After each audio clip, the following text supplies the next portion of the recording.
Hey basketball junkies! Are you a beginner coach wanting to build the right foundation of your coaching know-how?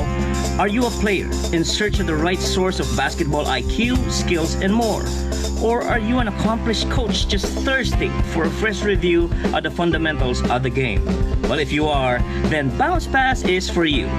Bouncepass is our page where we bounce key foundational knowledge about the game and pass it on to our followers for practical use in taking their basketball IQ, knowledge, and skills to the next level. Join Coach James Tolentino, Coach Pauwi Casiano, Coach Teddy Polinga, and Coach Mike Perez as they tackle everything hoops. Catch Bouncepass every Friday nights at 8 p.m. in the FB Bouncepass page. Remember, anything basic basketball, Bouncepass is your page.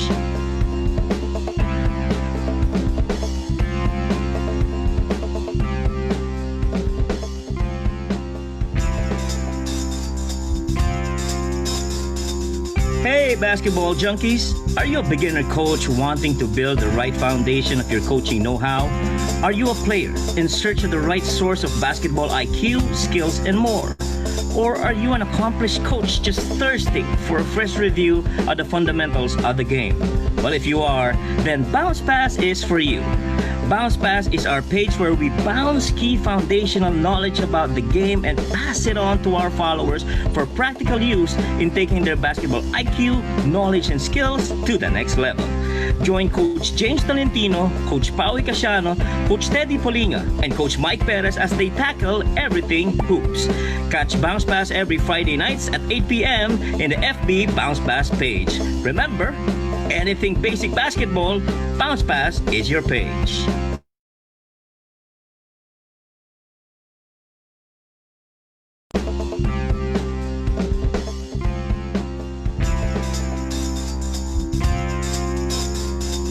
Hey basketball junkies! Are you a beginner coach wanting to build the right foundation of your coaching know-how?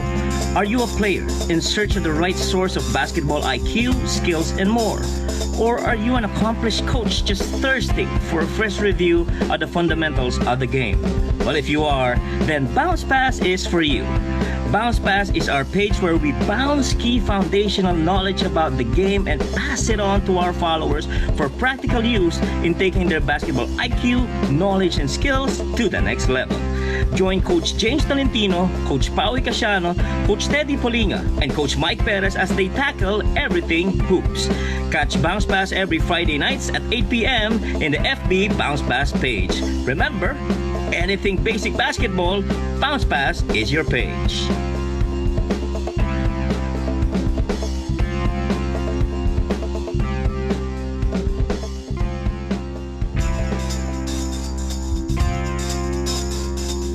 Hey basketball junkies! Are you a beginner coach wanting to build the right foundation of your coaching know-how?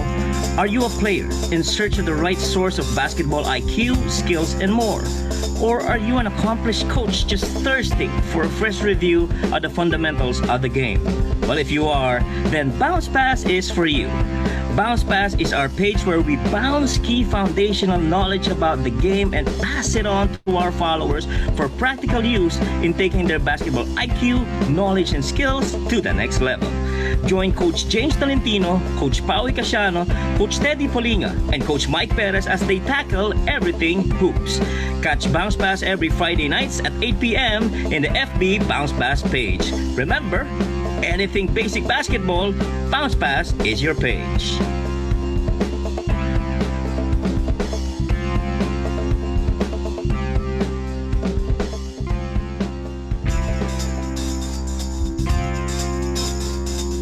Hey basketball junkies! Are you a beginner coach wanting to build the right foundation of your coaching know-how?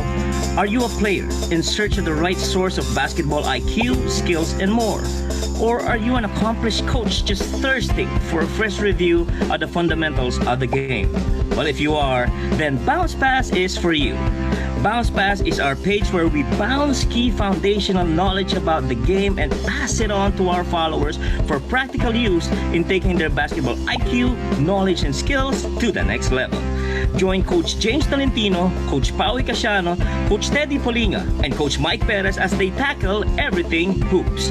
Catch Bouncepass every Friday nights at 8 p.m. in the FB Bouncepass page. Remember, anything basic basketball, Bouncepass is your page.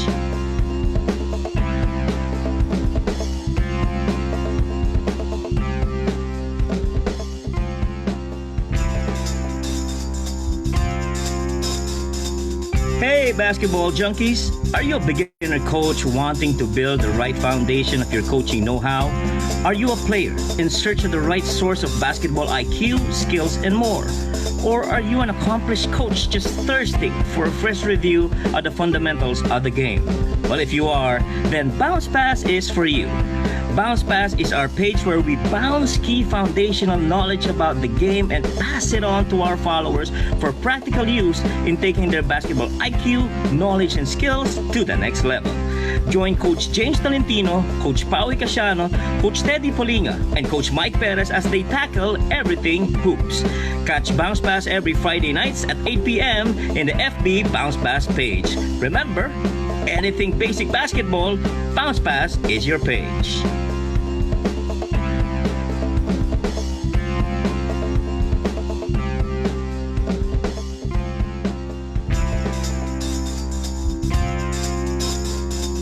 Hey basketball junkies! Are you a beginner coach wanting to build the right foundation of your coaching know-how? Are you a player in search of the right source of basketball IQ, skills, and more? Or are you an accomplished coach just thirsty for a fresh review of the fundamentals of the game? Well, if you are, then Bouncepass is for you. Bouncepass is our page where we bounce key foundational knowledge about the game and pass it on to our followers for practical use in taking their basketball IQ, knowledge, and skills to the next level. Join Coach James Tolentino, Coach Pauwi Casiano, Coach Teddy Polinga, and Coach Mike Perez as they tackle everything hoops. Catch Bouncepass every Friday nights at 8 p.m. in the FB Bouncepass page. Remember, anything basic basketball, Bouncepass is your page.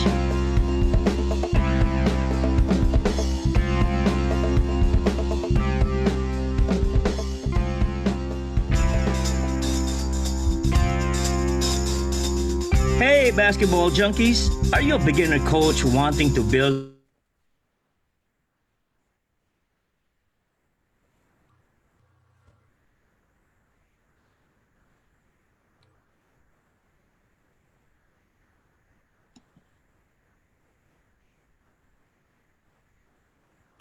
an accomplished coach just thirsty?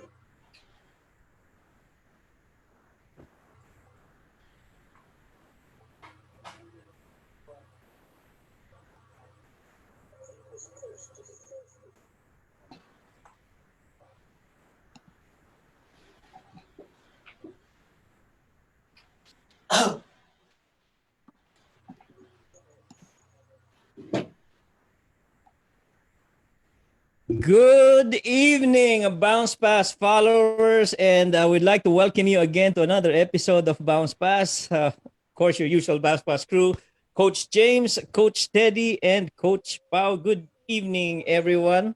Well, tonight is going to be very special. Napakaganda nito, kakaiba guest natin. At dahil sa gusto nating bigyan pugay ang ating mga followers na patuloy na sumuporta sa atin, sila naman ang magiging guest natin ngayon. Boy, tama ba? So, Coach, let's start with Coach Teddy, followed by Coach James and Coach Pau. What's your take on tonight's panibagong activity natin? This is very interesting, and I think this will be a fun episode kasi this is the first time na gagawin natin to. I mean, without our followers and our fans na mga hoop junkies like us, we wouldn't be here. So, maganda na magkaroon tayo ng ganitong klaseng episode para maka-jamming natin sila, di ba? So, nakaka-excite ang episode. Parang ibang perspective naman, ano? Oo, parang iba. Yeah. Coach James? Maganda to. Mukhang kokopyahin na naman to. Uy! Ano ba yan? Uy! Sa totoo lang. Real talk lang, real talk. Sana abangan nyo yung panoodin nyo yung mga takes ng mga fans natin na para makita natin kung gaano ka intelligent yung fan base or yung followers natin. sa Bouncepass. Kasi diyan naman tayo humuhugot nung ano yung sasabihin sa live, ano yung i-discuss, ano yung tatap. So basically, this is their page. Kumbaga tayo, ano lang tayo, outlet lang nila. Yep. Coach Pao? Magandang gabi sa lahat ng viewers.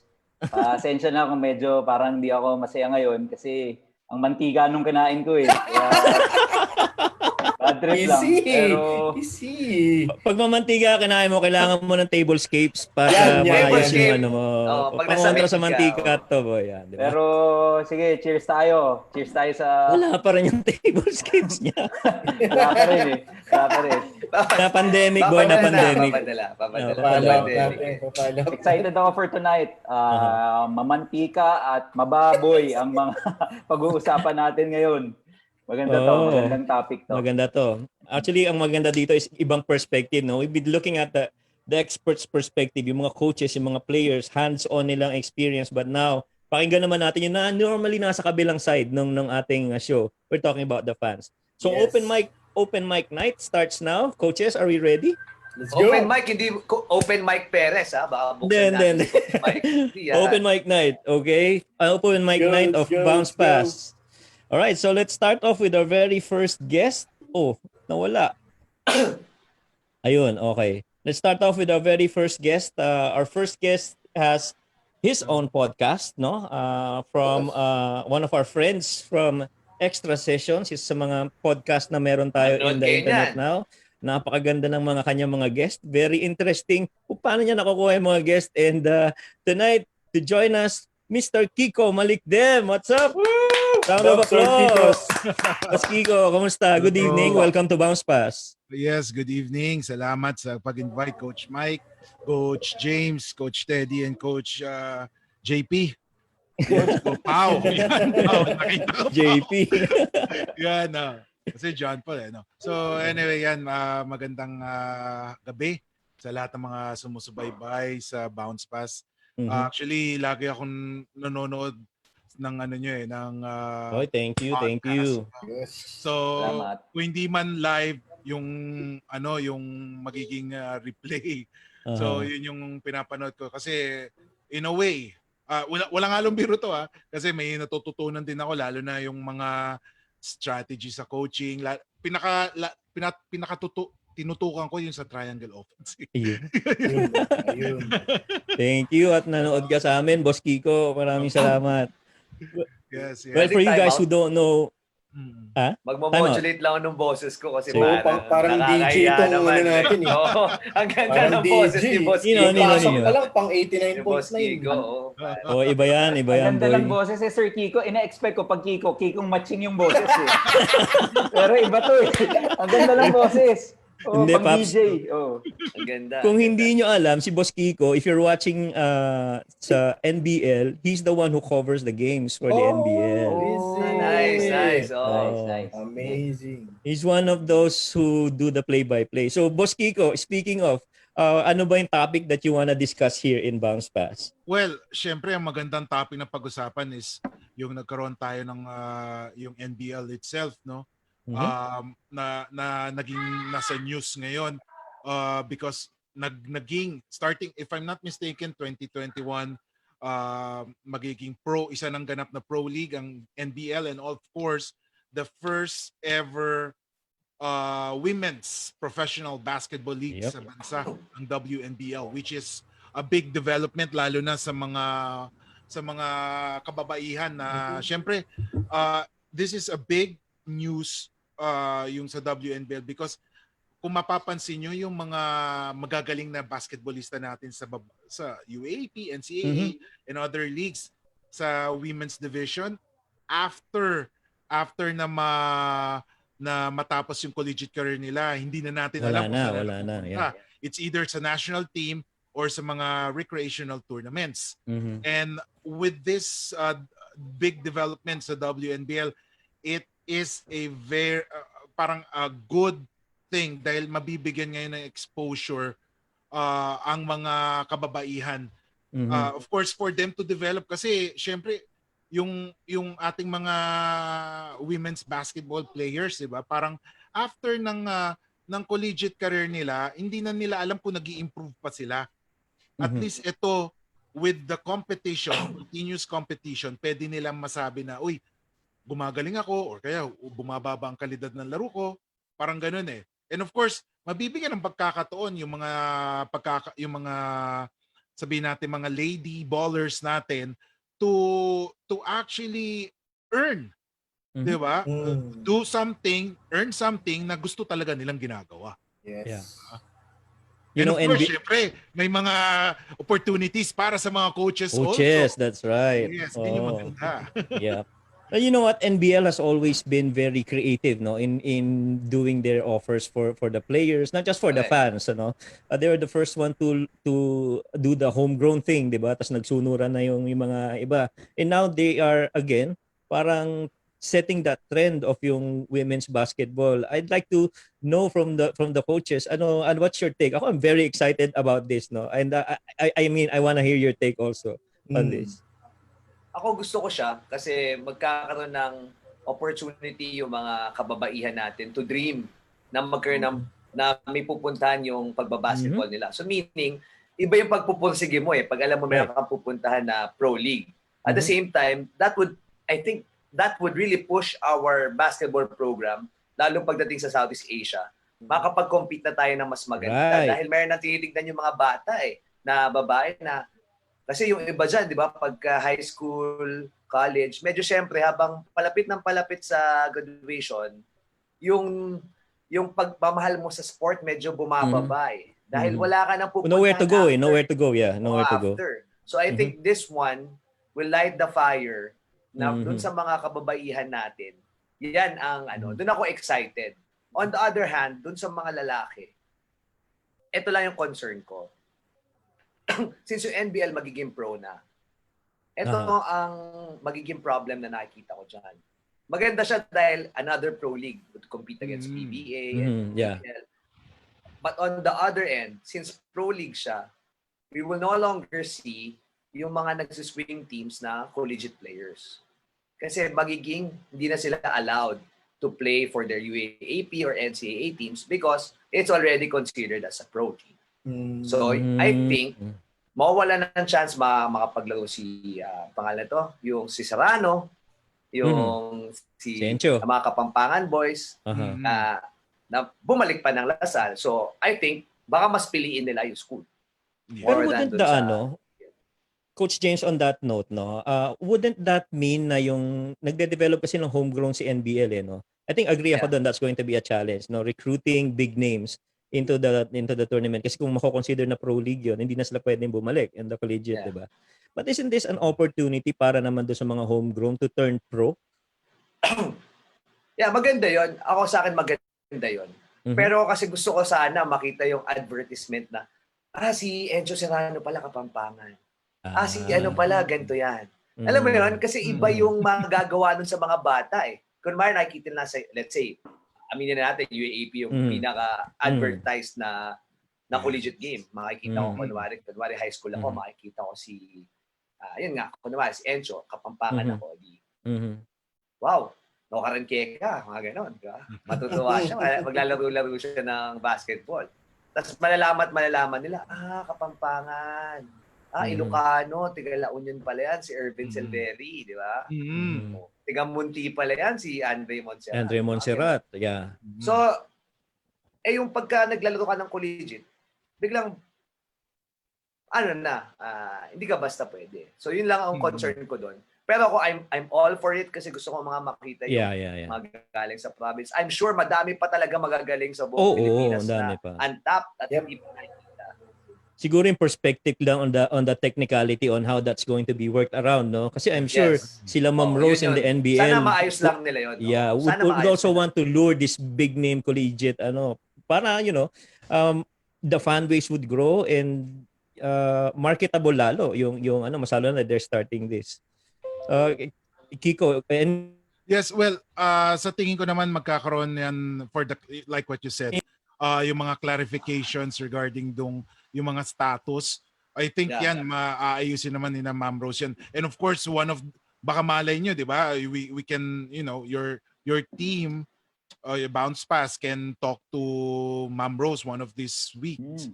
Yeah. Doon sa Oh, mga yan, following maganda, weeks, di maganda. ba? Oh, pwede, Oo, pwede. kasi 'di ba, Pwede. lalo pwede. na maganda yung topic na yan. Yan tama, legit naman yung concern ni Coach James kasi what if yung mga katulad niyan sina Encho Serrano, yung mga collegiate players pa lang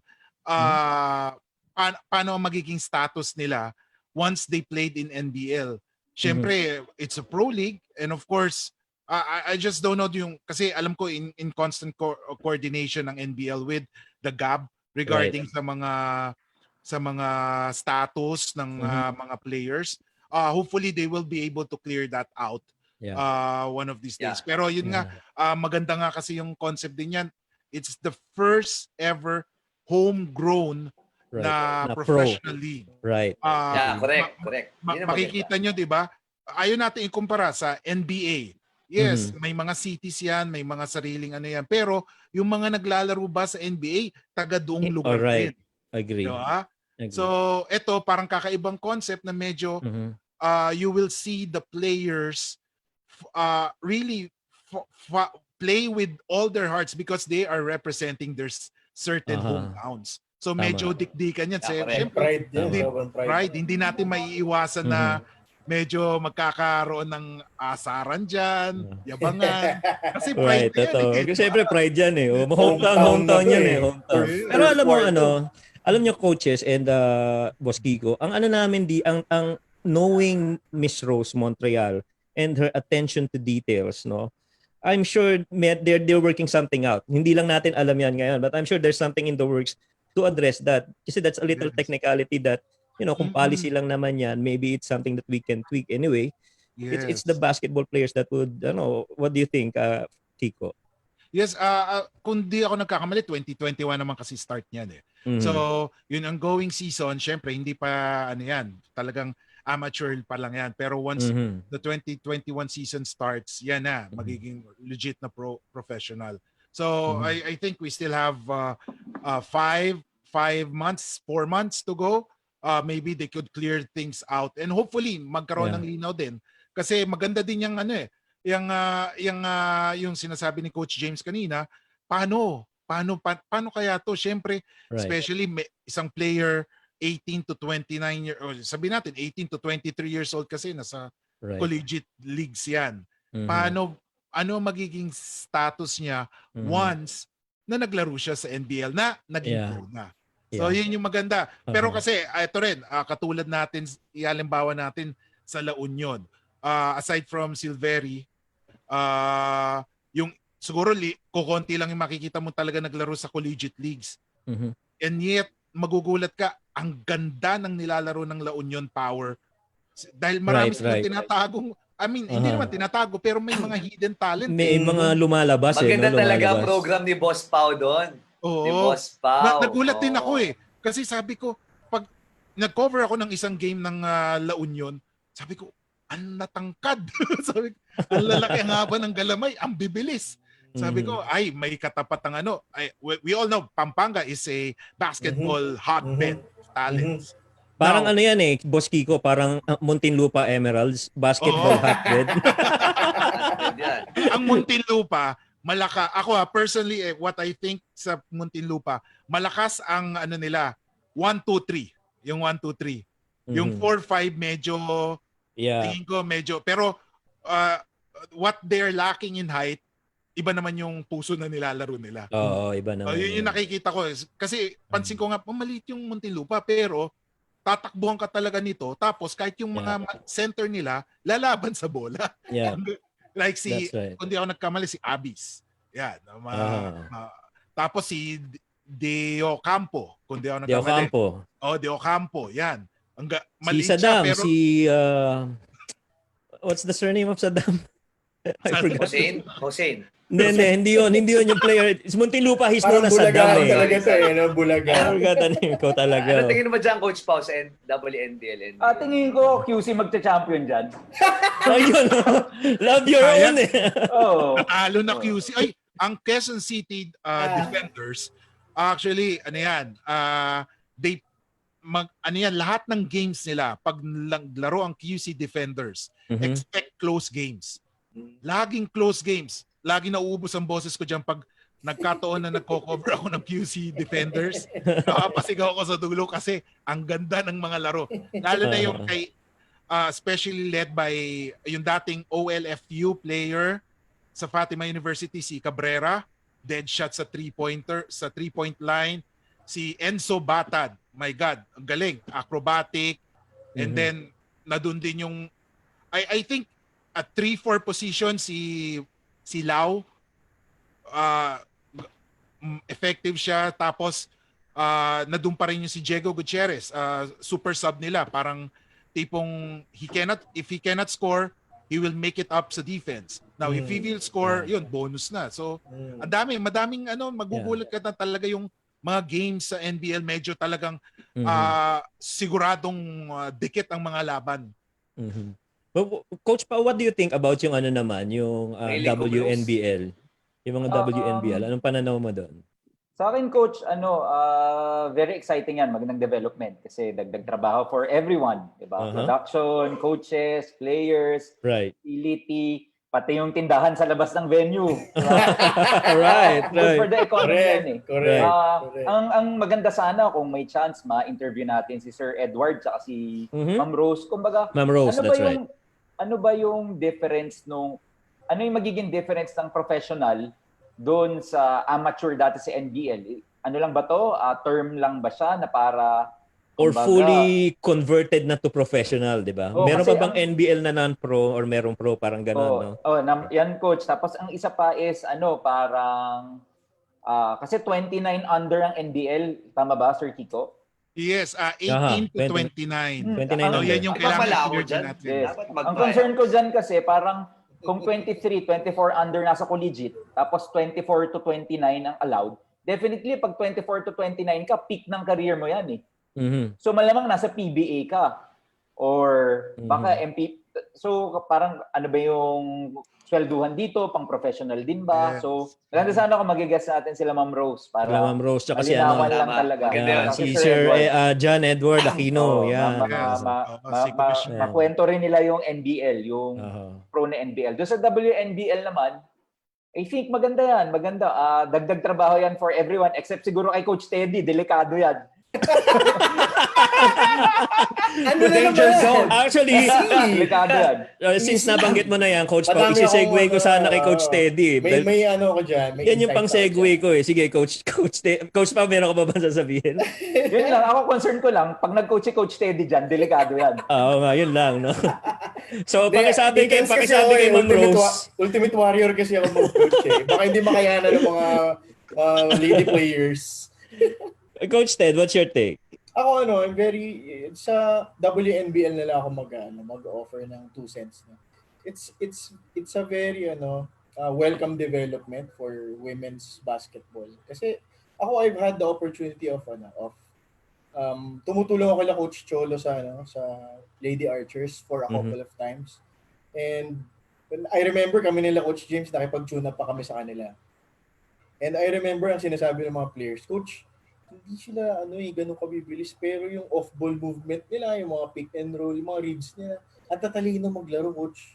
And it's really let's face it, yung mga women ballers natin, what they lack for in athleticism, in speed, they make up for technique. They make up for fundamentals. So, di ba, I remember sa mga kwentuhan si Kevin Durant watches the WNBA kasi may mga napipick up siya ng mga mga pointers na fundamentally sound na ginagawa niya. So tapos meron akong opportunity pa na fellow coach ko sa Lasal, si Chai Vergara. She played for San Beda Alabang High School. Pagdating sa college, Lady Archer siya, nag-Philippine team siya. Tapos parang pag umuwi kami, ang kwentuhan, sana coach magkaroon ng liga para sa mga babae kasi ang highlight ng career namin yung Gilas, yung Philippine team, tapos yung collegiate career namin after Wala na. So we're into coaching, may mga recreational kami. Tama yung sinabi ni Sir Francis kanina. So it's really about time na magkaroon ng opportunity, lalo na yung mga gumraduate na sa UAAP, NCAA. Agree. Agree. Ang dami magagaling coach na Yeah. na mga basketballistang Pinay. So it's Mm. it's very exciting for me. At saka Dami parang talaga. feel ko talaga ngayon with the WNBL, we'll have a pool of talents to Mhm. choose. Kasi dati parang I just don't want to kasi parang minsan magugulat ka na lang, ay ito na pala yung lineup natin sa Parang maiksi, no? Mayroon Oo, maiksi. maiksi parang tapos most of them are coming in one school lang, from one school. Pero syempre, kung magkakaroon ngayon ng options or parang sabihin natin isang basket of goodies yan, mas Right. marami kang pipiliin dyan eh. Uh-huh. Uy, ito pala, at least na-expose, kunyari, ako yung head coach, kunyari, si Coach Pat, di Mhm. ba? Ako yung head coach, uy, magaling pala to kasi napapanood ko ngayon sa liga eh. National team coach, I can choose players ngayon kung sino yung pwedeng mag-compose ng women's team. Di ba? Right. Agree. And alam mo, that's I believe that's a testament to, the vision and the mission of NBL. I've always believed I actually believe that the NBL is keeping everybody's all the other leagues on their toes, no? Imagine NBL going outside of the country. Meron na sila sa US, 'di ba? Understand, merong pocket na doon sa US, and they're expanding global.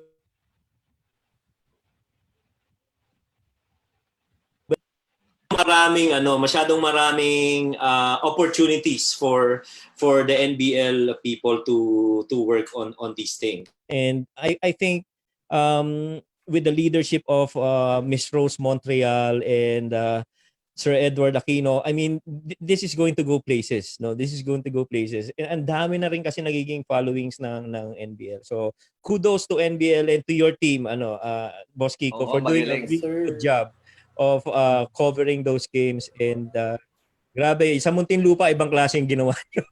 Sana mag-guest natin sila, Yung Coach. stadium pag naglalaro, nandun ng NBL. Well, a collective Kasi team andun effort. si Boss Kiko, siya pa talaga pinapanood doon.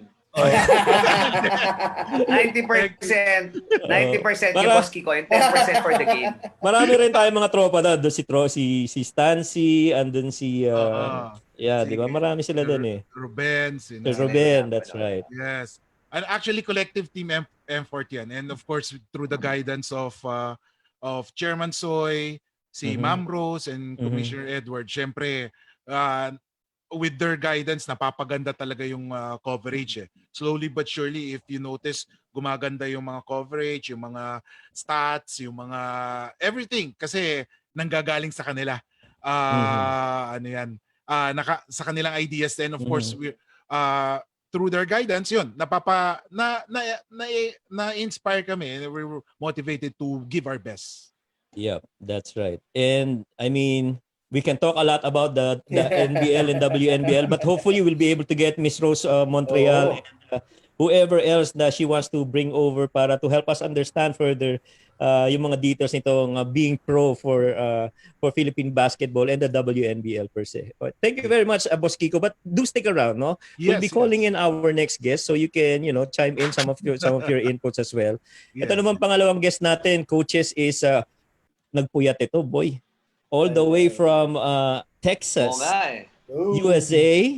May accent. May accent. Pero sakristan daw siya. Yun. So we'd like to welcome Sir Francis Marasigan, one of our guests and one of our avid followers in Bouncepass. Francis, good evening. How are you? Good evening. Good evening, coaches, Coach James, Coach Terry, Coach Pao. Evening. Coach Mike. Yep. Evening, Coach. Kamusta naman dyan sa Texas? How's everything there from a COVID standpoint and security? I know things are different there. Bigyan mo naman kami ng perspective kung kamusta dyan. Kasi nasa countryside ako, no? So, ibang sitwasyon dito, mababa ang cases.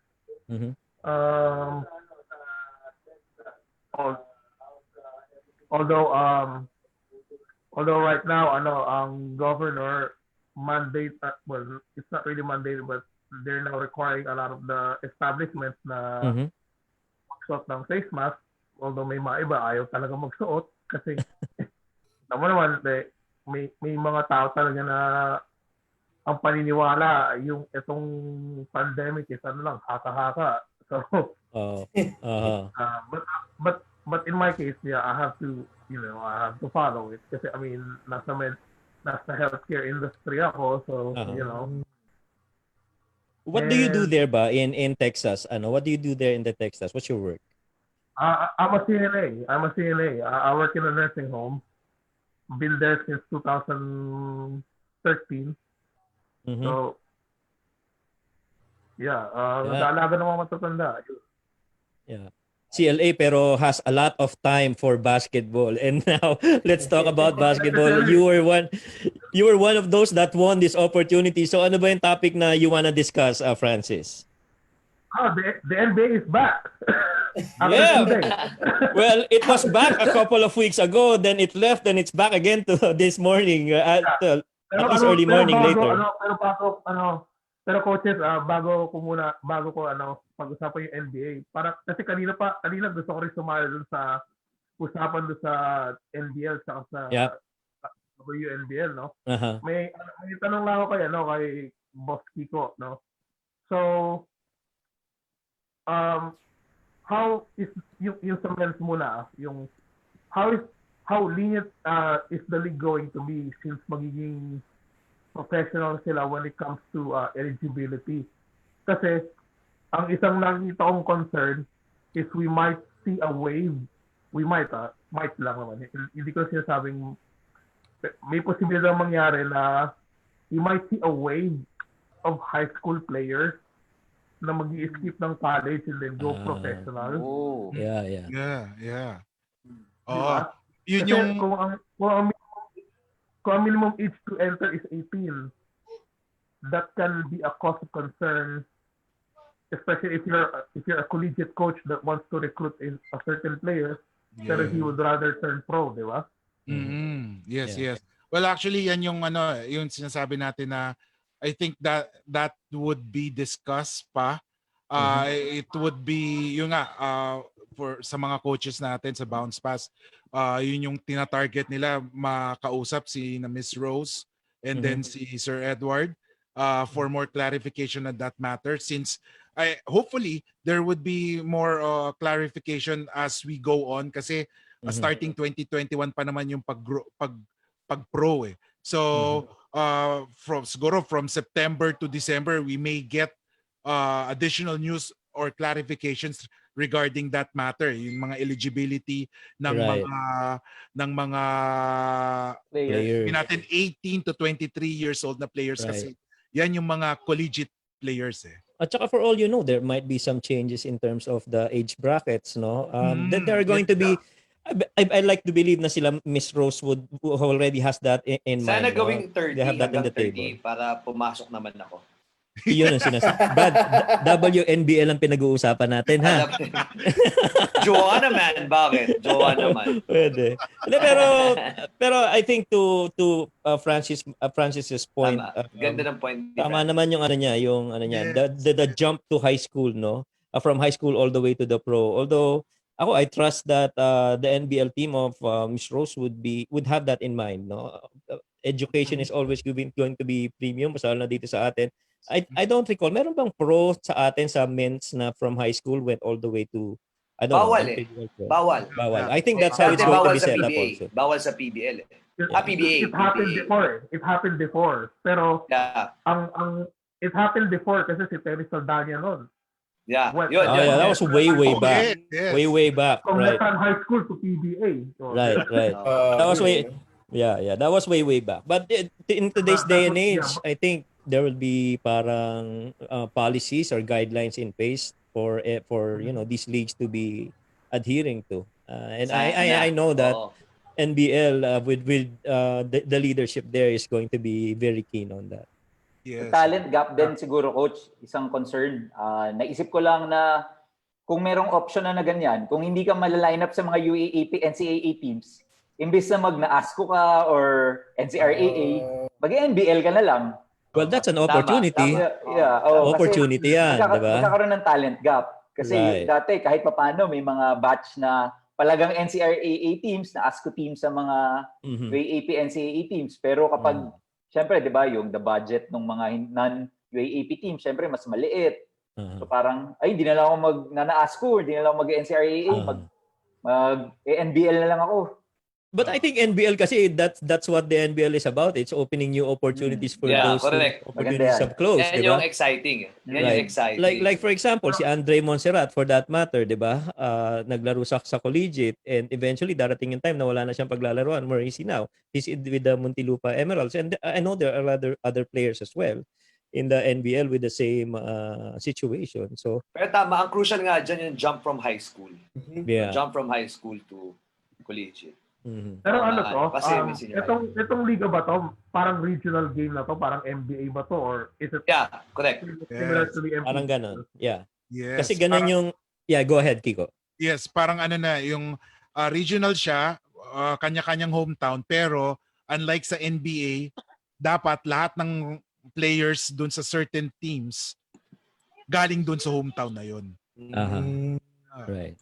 So may pride, sabi nga ni na coaches, Mike, Teddy, Pao, and James kanina na may pride na ang datingan nito. Oo. Kasi ano na to you're fighting for your hometown. At saka syempre, pagdating ng eligibility yan, lahat ng lineup niyan, bubusisiin ng lahat ng teams yan. Yep. Okay, so Francis, Pabutin ako doon sa women's league. I like the women's, yung pro league, but it has to be marketed very good and correctly. Kasi sa totoo lang ito real talk lang ang market for women's basketball is it's like you're operating on a loss for a business perspective. Mhm. Diba, WNBA? Marketed correctly and like the WNBA and kahit nga yung mga women's soccer and then they keep fighting for yung pay equality and everything, but but that's for another topic though. But but I hope they do everything in their power to market this correctly, to make it really enticing to every basketball fans, men or women. right. Kasi at saka kasi pag na-market ito correctly, this will also be a good opportunity yung mga naka-base dito sa States, yung mga field foreign na, well, right. I mean, let's be real, not everyone can play in the WNBA or the EuroLeague women, so they can use the WNBL as an option to play professional and continue playing basketball. That's right. That's right. But It also, really opens opportunities a lot, not just here, kundi yung mga Filipinas rather, that's abroad can come in and have that opportunity to play. Who knows? It might again open new windows and new doors para dito sa mga women players natin. But let's go to your NBA topic, Francis. What's your news? Maganda ito, marinig namin kasi fresh from the US, di ba? Ano ba ang balita dyan? From Texas. Well, yeah. Pero hindi ko pa nag-set yung schedule ng laro ngayon. Pero yeah, they just resume operations and thanks to Michael Jordan, he mediated, parang he bridged the gap between the owners and the players. There was kasi naging concern yung pag-boycott ng mga games because of what happened to Jacob Blake. And I mean, I understand what the players are feeling kasi they felt like they're in a bubble but they cannot do anything kasi I mean, but and then LeBron wants to cancel. I mean, well, not just LeBron, but the players led by LeBron wants to cancel the whole season. Yeah. I mean, actually that intent to boycott ng mga LA teams sparked a lot of parang what is going on? Twitter exploded. My friends in my friends list started, what's going on? Nico Wahe even went to the point of saying, is this really happening in our lifetime? With COVID, NBA back, and then it's gone again, it's more than just basketball. I mean, kasi right now we're August. November is gonna be the election, the presidential election. It's getting more parang lalong lumalala yung sitwasyon, and I mean, I don't know, because right now kinakabahan din ako as a wrestler that lives here kasi pag hindi ito naayos, we're nearing civil war. Yeah. Well, hope Systematic racism. Kasi systematic racism na ang problema dito eh. Honestly speaking, systematic racism shouldn't be controversial and it shouldn't be a problem. Everybody should be on board. But there's some people that, you know. Yeah, that topic is a bit touchy and a bit sensitive to be talking about. Coach James, go. Right. But I think canceling the season would be a wrong decision for the NBA players. I agree. Because for one, they will lose their platform. Kung meron talaga silang gustong pa sabihin or get their message across, they will lose their platform. And at the same time, actually, I think that's one of the things that Jordan Brown did, ang nag-open ang nagano yan. talaga. And at the same time, dapat kung talagang gusto nilang i-push yung adhika nila, I think this is the best time to put their money where their mouth is. They put money dun sa communities in. Right. Oh, well, you're talking about the players, not just the players, kundi even the owners because of their advocacy, diba? I think that's what Coach James is saying before he got cut. Na, if you're really saying this advocacy, how far will you be, sustaining it and, campaigning for it and making it happen?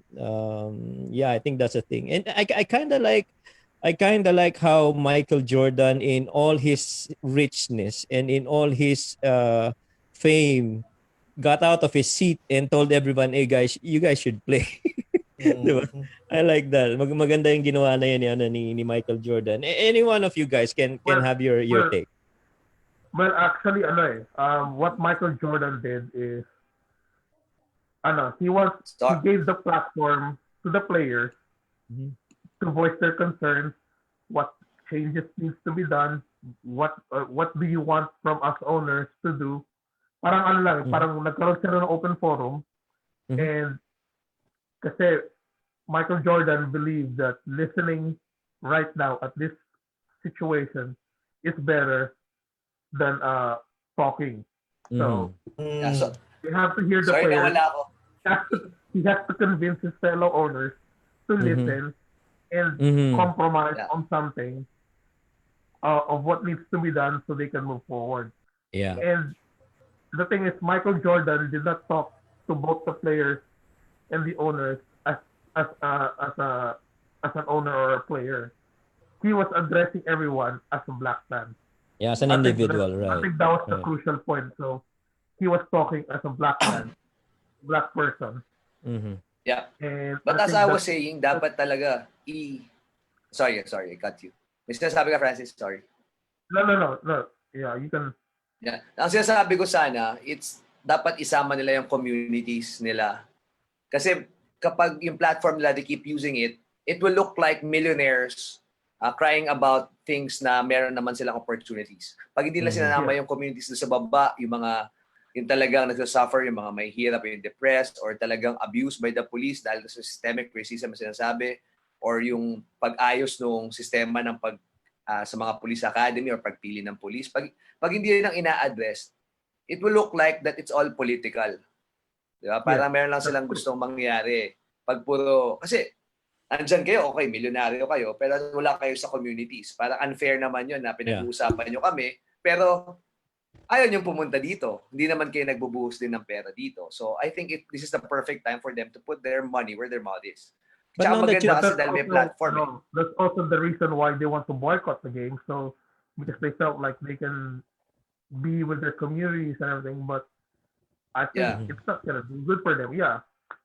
I mean, you're just gonna be home chilling and then hoping na hindi ka ma-barrel or anything. I mean, like what Coach James said, like continuing playing is the best platform that they can use to to make them heard. Right. And Coach James mentioned a word about political. I guess I've read it in some of the Twitter feeds and I've read it with some of my friends' Facebook posts.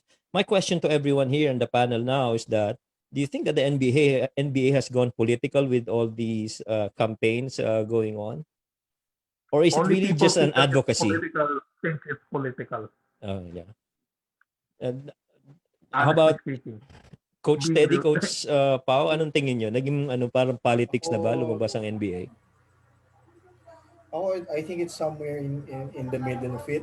It's really hard to distinguish, is it political or is it just, some publicity stunt. Mhm. But I would understand the NBA doing that because their players are predominantly black. Mhm. So, and they have that audience na hindi lang within the US but worldwide to really, get their message across. Mhm. And yung mga pinag-uusapan nyo kanina na parang it's better for the NBA players to continue playing. I mean, from a very simple observation standpoint. Ito, sobrang simple. Nagkakagulo sa Amerika and it helps for someone to watch NBA games. It Yep. could be an outlet for them. It while they watch a game that they enjoy, while merong positive impact na bibigay yung message ng NBA through their platform. Di ba? That's Yeah. one. Uh, Again, it's very it's para sa akin it's somewhere in between. I don't Mhm. see anything wrong with what they're doing. It is what it is, I agree with basically. I agree with you, Coach Teddy, when you said na it gives a different perspective with the pandemic and Mm. all the chaos that's going around. Everybody seems to be looking forward to the NBA game every day, looking at the Kawhi Leonard versus LeBron James matchup, the Giannis Mm. and the Mm. Joel Embiids, and and the Toronto Raptors. Everybody's looking at the Celtics as well. So it kind of like takes your mind off Yep. yung mga problema ngayon, and gives you that parang a brighter picture of how things are, at least in a basketball game, no? Tsaka You get Um, maganda na distracted away tsaka from what's going on. maganda na parang Jordan really stood up yep. because he's not just an owner. I mean, he Mhm. played in the league for a long time. Greatest of all time, baby. Pag tumayo, I mean, I would imagine all the NBA players, even the owners, when he stands up Mhm. to speak, makikinig ka pare. Si Jordan yun eh. O, di Uh-huh. ba? So, Yeah. maganda na parang ano siya eh, liaison na mediator ang nangyari eh. Right. Di ba? Right. So, galing. He was the He's, voice of reason, sabi nila. oo, yung Mhm. sinasabi pa ni coach na he was speaking as a black man. I think it encompasses the NBA. Hindi lang as a Mhm. black Yeah. man. Di ba? I Right. mean, as a person who really fought poverty, fought racism, And he Yeah. dealt with played, racism when he was young too. Kasi oh, he lived in Yeah. North Carolina, and North Carolina mm, is a very predominantly white yun eh. that's very heavy when it comes to Oo. racism. Right. So, I Mhm. mean, at saka ito na lang eh, ano yung magiging message ng NBA players pag tinigil nila yan sa mga kabataan or sa ating lahat Yes. na despite this pandemic, nahirapan lang tayo sa bubble dahil hindi ito yung tipong normal Yeah. setup na Yeah. we're going from one city to another, we're not free to move, yada yada yada. I mean, in this pandemic, you have to adapt and life must go on. Yeah. I mean, you And have to yung fight mo with what's happening in society, in your life, in your mhm. finances. You just have to soldier on, and fight through it and finish what you started, basically. Yeah, and with this being political, maganda marinig 'yan sa mga sa mga political analysts, sa mga political broadcasters. So why don't we Medyo hear from political Atom kasi for Arroyo? me. Let's hear from Hindi sa Atom akin. Arroyo. Ayan, Atom Arroyo. Atom Arroyo, let's Yan, hear what you Atom. have to say, Atom. Pasok, Ah, Atom! seriously, coach. Pasok, Atom. Ayun Ito. pala yun. Yun Ito pala seryoso, yun. coach. Kung hindi mo ako kinall out, di na sana ako magko-comment. Naks. Kasi ito, coach, talaga seryoso. Atom. Magpapaka-devil na naman ako, Papaka-devil na Uh-huh. naman. Number one, yung nangyayaring ganyan, I think, hindi naman yan bago. Kung babalikan natin, may napanood akong docu a couple of weeks ago, The Defiant Ones. Nangyayari na yan eh. Harapan, kahit sa kanila, kahit sa sikat, kahit sa mayaman. Normal It's a yan. systematic problem. Yes, right. Tama naman yan. hindi ko kilala yung mga NBA players, hindi ako connected sa NBA, pero I think pwede siyang political, pwedeng ang hirap sa bubble, coach eh. Ako, hindi lang ako lumabas ng bahay, mahirap yan. Emotional lang tao kapag stress yan eh. For me, yan ang nakikita ko. And wag naman tayo magpaka-plastic. Kung ang sumusweldo ka ng mga $20 million a year, ball is not life. Diba? I mean, That's right. kung may $20 million ako, magbabasketball ako ngayon. Pero bukas, magbabakasyon ako, magyoyosi ako, iinom ako, mangchichicks ako. Yan ang reality ng buhay eh. Bubble is boring for them. Baka nakahanap sila ng way para makalabas na parang political. Kasi hindi naman bago yan. May during the 90s, merong banda, Rage Against the Machine, kung familiar kayo. Very good banda. Mga Harvard kids tong mga to. Ang ginawa nila, dahil activist band sila, they form a band. Nagkaroon ng time, they are the biggest band in the world. Ang ginawa nila, hindi sila yung platform na nag-iisang platform nila is tumugtog sa gig. Ginawa nila, tumugtog sila, big crowd, san hiningil sila ng $15 per tao lang. Kahit wala na silang kitain. That's activism. Kahit mahirap ako, basta tutugtog ako para ma-express ko yung gusto ko sabihin. Rockstar ako, sikat ako, di maniningil akong mura para maraming manood. Para maraming manood. So that everybody enjoys. Right? For me, parang, bakit ka magkukwit? Iyan nga lang yung platform mo. Unless gusto mo talaga lumabas. Gusto mo na talaga matigil yan. Na-bore ka. Bored ka na eh. Diba? Ang yaman-yaman mo, naka-hotel ka lang. I mean, nagpapaka-devil ako dito. Pero, I mean, diba? Parang ilan lang naman yung mga Kobe Bryant na ball is life. Ilan lang naman yung mga ganyan, coach. May mga buhay din outside yan. Right. Kaya nga, di ba, ayaw nila maglaro ng mga Summer Olympics dati. Nagkaroon ng time. Di ba? Kasi yan lang yung time nila mag-enjoy. Di ba? So, for me lang, parang naging political na. And I mean, may problema naman na talaga sa sistema. Lalo na sa US, di ba? Alam mo, si Sir Francis yan, definitely na may discrimination naman everywhere. Di ba? Yeah. Sa isang village nga lang pag hindi ka homeowner, nagre-renta ka, discriminated ka Bawal ka magsalita, di ka naman homeowner Nagre-rent ka lang Parang yan talaga buhay Kailangan natin, yun yung real world, di ba? Ganun talaga Parang ano lang, from your perspective, it could be their way out of their world that they are living and being limited ngayon. Pwede, di ba? Pwede rin, That's coach. right. Pwede. Kasi But parang hindi naman bago yan. Hindi naman bago yan. Parang ang tagal lang nangyayari niya. Kaya may mga Malcolm X, may mga Martin Luther King, may mga Muhammad Ali, di ba? May mga ganyan di ba? Correct.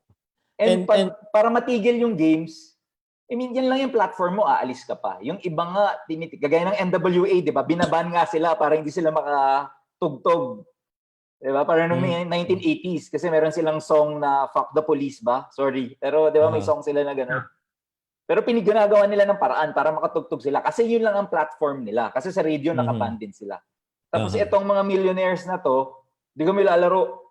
Hanggat di nababago sistema. I mean, well, I think to your point, tama, you have a point, Coach Pao, because I don't think it's just in the US that we're experiencing now that if you know, in the country, meron rin tayong topic dyan about the bubble, no? So we have another guest who is going to be joining us. Thank you pala, Sir Francis. You can stay if you want, okay? We're bringing in Sir Boyet Pagnamitan, one of the avid followers of our show, Bouncepass as well. And he's here because he wants to talk about the bubble in Bicol. The Bicol bubble, the one in Sorsogon. Sir Boyet, kumusta? Good evening. Good evening po. Hi, Boyet. So, yep. Hello. Naririnig po ba ako, sir? Oo, dinig na dinig ka namin. Dinig na dinig ka. Ganda ng boses mo, Sir Boyet. Ganda ng boses mo, Sir Boyet. Si Sir Boyet po yung madalas na nagko-comment. Oo nga. Parang gusto ko magpaligaw sa'yo Yun. So, Sir Boyet, ano yung kwento mo about dito sa Bicol? What do you want to talk about, the Bicol bubble? Sige po. Good evening po una sa lahat. Thank you sa inyong mga coaches. Medyo first time kong mag-ganito live. Go. Okay lang Ayos yan. yan. Kwentuhan. Sa akin lang po medyo naglalaga yun. Actually, dito sa Bubble, sa Bicol ng UST. So, disclaimer lang po, hindi ako taga UST po, taga PUP actually ako. So, hindi kami part Oh, ng palas kayo ng nanay ko. NCAA or UST. Talaga sa ayun. Scholar din kami ng bayan. Yun. So, actually, ito si bubble ng UST sa Bicol, hindi siya kagaya ng bubble sa NBA today sa Orlando. Which is ito kasi parang ano siya, illegal. Kasi parang may nilabag na doon sa quarantine na ini-implement today. So may nilabag si UST. Diba? Tapos doon pa siya ginawa sa hometown ni Coach Ayo, which is alam naman natin na counselor sa doon. So doon pa lang parang medyo may something. Then yun yung isang tanong ko rin dito, pinagtataka ko rin. So bakit pumutok yung issue ng bubble after nung issue naman ni Cancino, yung pagkatanggal sa kanya. So after siguro mga 1 or 2 days, bakit biglang lumabas yon yung issue nga na nagkaroon ng bubble. So bakit natanggal si Cancino? May kinalaman ba siya dun sa bubble? Yun yung medyo na-puzzle lang ako dun sa part na yun. Coaches, what's your take? Actually sa UST, wala pa tayo masyado nakukuha info kung ano talaga yung nangyari. So medyo kulang-kulang pa yun pananaw ko doon, no? So hindi kompleto kung illegal ba or legal, kung paano ba nila doon yung bata. Pero yung nagiging clear kasi ngayon doon sa social media or sa news outlets is nagko-complain yung mga bata doon sa treatment sa kanila. No? So just like the NBA, sa atin, third world country tayo. So hindi tayo masyado makarelate doon sa political cry ng NBA na bigla nilagyan nila ng Black Lives Matter yung court, maski hindi 100% nag-agree doon, di ba?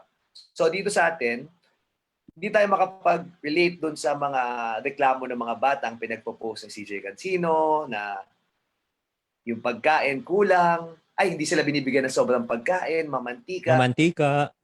Walang lasa. Kasi walang lasa. Paano tayo makaka-relate doon? Third world country tayo na hand-to-mouth existence karamihan sa atin. So parang nagmukha tuloy na parang, teka, may ganyan pala kayo? Ba't di kayo nagsasabi?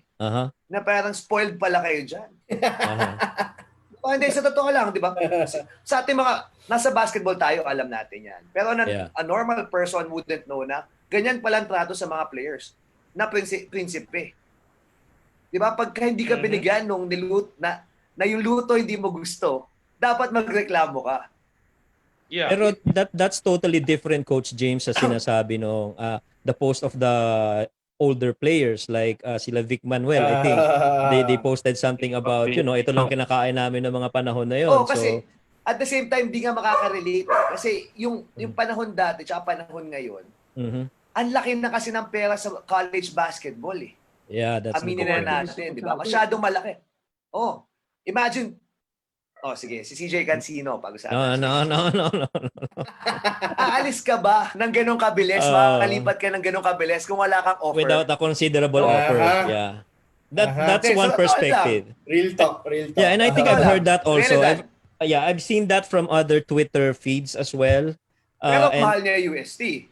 Yeah. Dream mahal school. Yun yung dream school niya. Pero hindi niya dream school yun. Dream team niya lang. Kasi kung dream school mo yun, doon ka mag-aaral.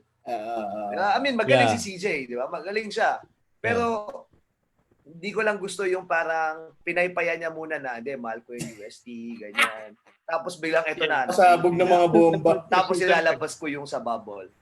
So parang hindi buo eh. Para sa akin, hindi pinakita ng buo. Pinakita niya yung side niya nang hindi niya pinapakita yung iba. So yun yung gusto ko sana makita para, sige, tama si CJ dito. Pero dapat, wag pa rin natin kalimutan na dapat imbestigahan na bakit nagpa-bubble doon. Pero dapat pakita yung buo. Wag lang yung, eto lang. Diba? To everyone, to everyone in the panel, including our other guests, Kiko and Francis, no, you can chime in on this. But pag tiningnan mo, it's not just him that's saying these things. He shared the screenshots of the communications and Yeah. parang Pero the coach, other group chat players will yan. yeah, but parang to the Pinaypa yan. point of hindi lang siya, pati yung mga ibang players. Oo. Anong masasabi Yeah, niyo diyan, correct. guests and coaches? Ako, Well, nagpa-trigger sige. yung ano eh. Sige, ito I kayo. think yung pagkain talaga yung nag-trigger sa lahat. Kaya, yung reklamo na yung mamantika, walang lasa, yung nanay nung asawa ni coach ayaw yung nagluto, kaya pangit daw yung lasa, ganyan. I mean, 'di ba? I think kaya nalihis dun sa tunay na issue eh kasi it became it became a platform para lang magreklamo sa isang mababaw na bagay. Yeah. 'Di ba? Yeah. That's why na-trigger din Tama. yung mga older players na mag-react na, kami nga, kalunggong lang yung kinakain namin nun, nagcha-champion pa kami, ganyan. Wag mo naman kami masyadong saktan kasi si Jeric Balanza yan ang sinabi nung after na nag-champion. Jeric. Jeric Balanza, di ba sabi niya? Na yung free meal sa letran, pinapakain niya sa pamilya niya. Yung Right. Sabi nga ni Jeric is that shout out dun sa manong na taga cafeteria dahil binibigyan niya sa akin pampamilya yung yung portioning marami. Kasi naintindihan niya na Ngayon, mas mararamdaman ng mga sports program, mga college na wala masyadong budget na parang aping-api sila. Yung walang allowance. Right. I'm sure baka may allowance pa yung UST, hindi ko lang sure. Pero sa tingin ko may allowance. May allowance. Yung mga walang allowance, walang food meal, walang scholarship. Awa naman sila. Kiko was saying something. Kiko, you wanted to say? Yun sa akin kasi dyan parang dalawang story yan eh. Una, yung illegal na yung bubble sa Sorsogon. We know na naka GCQ pa tayo lahat or MECQ kung simula nung June. And then pangalawa, yung paglipat agad ni CJ. Yeah, that was really quick. That was quick. Kahit na parang minsan nagko-connect, ayaw mo mag-isip ng mali siya, pero nagko-connect ka ng dots kasi parang, teka lang, bakit parang madrama yung dating? Ang drama nung ginawa ni CJ, with all due respect kay CJ, pero parang nadramahan ako na gagamitin niya na mahal ko ang UST, pero ganito. Tapos, in just 12 hours, wala pang 12 hours, UP na. Nasa UP na. Oo, parang ginawa niyang scapegoat yung nangyari UST. sa bubble, tapos para makaalis siya sa UST. Parang yun yung dating sa iba. Yeah. So parang napapaisip ka rin na parang ano ba totoo yung storya nung sa bubble na yon. Pero definitely kung talagang may mga evidences nga na nagkaroon ng bubble, medyo nakakatakot yun dahil lumabag sa national order yon. Pero baka mamaya meron pang underlying na may mga storya pa dyan na sinasabi nga na ito yung ginawang paraan para makaalis si CJ papunta ng UP. Yun yung Go ahead, Francis. Ang isa din sa mga concern doon, yung pagkakasakit daw ni Ira Batalier, yung isa sa mga... ni Batalier, that's right. May gastro problems daw. Yung sinabi niya na nung nagkakasakit daw siya, parang hindi siya inaasikaso na parang sinisi pa daw siya na nagkasakit siya. Well, I posted yung may pinost ako kanina. Na lumabas yung receipt, yung medical receipt ni Ira Batalier na so it debunks the claims na pinabayaan siya kasi dinala pala siya sa ospital. So ito pa, lalo pang dumagdag yung drama kasi dinala pala siya sa ospital. Bakit yung sinasabing pinabayaan siya? Bakit sinabi niyang mistreated sila doon na parang kinukumpara na sila sa isang prison, di ba? Parang parang yung To the words of yung mga tambay dito sa harap ng bahay namin. May basketball court kasi dito eh. So yeah, nung lumabas yung nagkakwentuhan na yung mga tambay sa amin, CJ Cancino, nung bilis nakalipat ka agad. Di ako nga, nag-enroll. Ang tagal ko nag-enroll doon sa kabilang eskwela. Tapos kaya ang bilis. Parang ganun yung asaran ng mga mga bata doon. To think of it, UP yan ha. Hindi ganun kadali pumasok. Yeah, but Coach Bo was mentioning about yung VAAS eh, di ba? Coach Bo pa. Kakasa mo yan. Hindi mo yan mapuputok basta. Francis was saying something. Francis was saying something, Coach. Go ahead, Francis. Kasi nakapasok siya agad, naka-enroll na siya agad. Hindi na nag-upcap. Well, yun nga, no? Sinasabi si Coach Pao kanina eh. Atom, will you please give your thoughts? Ano, Coach? Ano yun? Hindi ko na maalala. Sa UST. Ano yung UST, biglang lipat. Ang bilis. Puntang UP. Ako, eto na naman ako eh. Sir Boyet. Chok, Atom. Sa akin lang, Coach. Ito na naman ako. Ito na naman. Magkapakahalit lang ako. Okay. Tama si Coach James eh. Nakita lang yung may bubble sa UST, bawal yan. Pero what led? Diba? Paano napunta doon? Paano napunta doon? Diba? Yeah, number one. Pangalawa, yung parang sa akin, Coach, ang babaw kasi nung mantika eh. Di pag mamantika, magsangag ka. Diba? Daming paraan eh. Isangag mo yung kanin eh. Sabi ko pa kinakain nila eh. Oo, diba? Tapos, sa akin lang, parang ang dami lang, parang nawala na doon talaga sa pinag-uusapan. Parang yung bubble talaga eh. Diba? Yung bubble talaga. Nalilihis kasi sila rin naman nagpapalipay naman eh. Oo. Tapos about doon sa mamantika, about sa pati yung import nila parang boring daw doon tsaka may signal. Wi-Fi. Kung ako yung coach doon, baka sinapa ko yun. Easy. Kung pati yung internet, 'di ba? Coach, during this pandemic, sino ba ang hindi bored? Malamang yung doktor lang at ang mga nurses na ang busy. Tama diba? naman. Tayo nga nasa bahay lang, bored. Yung Netflix nga parang ang corny na eh. Ganun ka boring ngayon eh. Diba? So hindi ko maintindihan kung ano sinasabi niya. Ang hina ng internet, tapos ang boring dito. Malamang boring. May pandemic eh. Tama ka ba? Tsaka normal eh. Tsaka ang baboy, kaaway na nila doon eh. Ayaw nila, puro daw yung pagkain nila doon, kaya ayaw nila. So, masama na sa kanila kumain ng baboy ngayon. Sa akin lang, Coach, nahililihis na yung usapan na right. What led to the bubble. Sige, di yun ang inimbestigahan. Yung parang reklamo naman. Saka naman, Coach, hindi naman masamang lumipat eh. Sana lang, di ba, lumipat ka ng maayos, magpaalam ka ng maayos. Kung ano ibibigay sa'yo ng kabilang school na lilipatan mo, balatuhan mo na lang yung coach mo. Di ba? Yeah. Talaga eh. Kung malaki eh. Malaki talaga yan eh.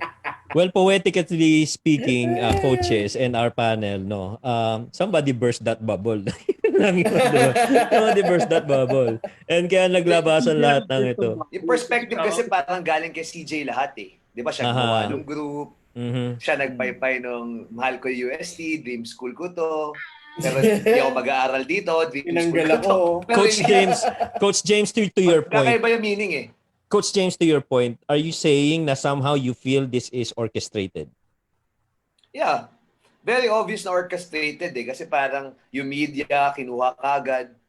Pwede ba naman kuhain kagad ng media, CJ Cancino kala? Di ba? I mean, sinong connect niya sa media? Di ba? Kinuha kagad ng spin or kinuha kagad ng ibang media outlets dyan.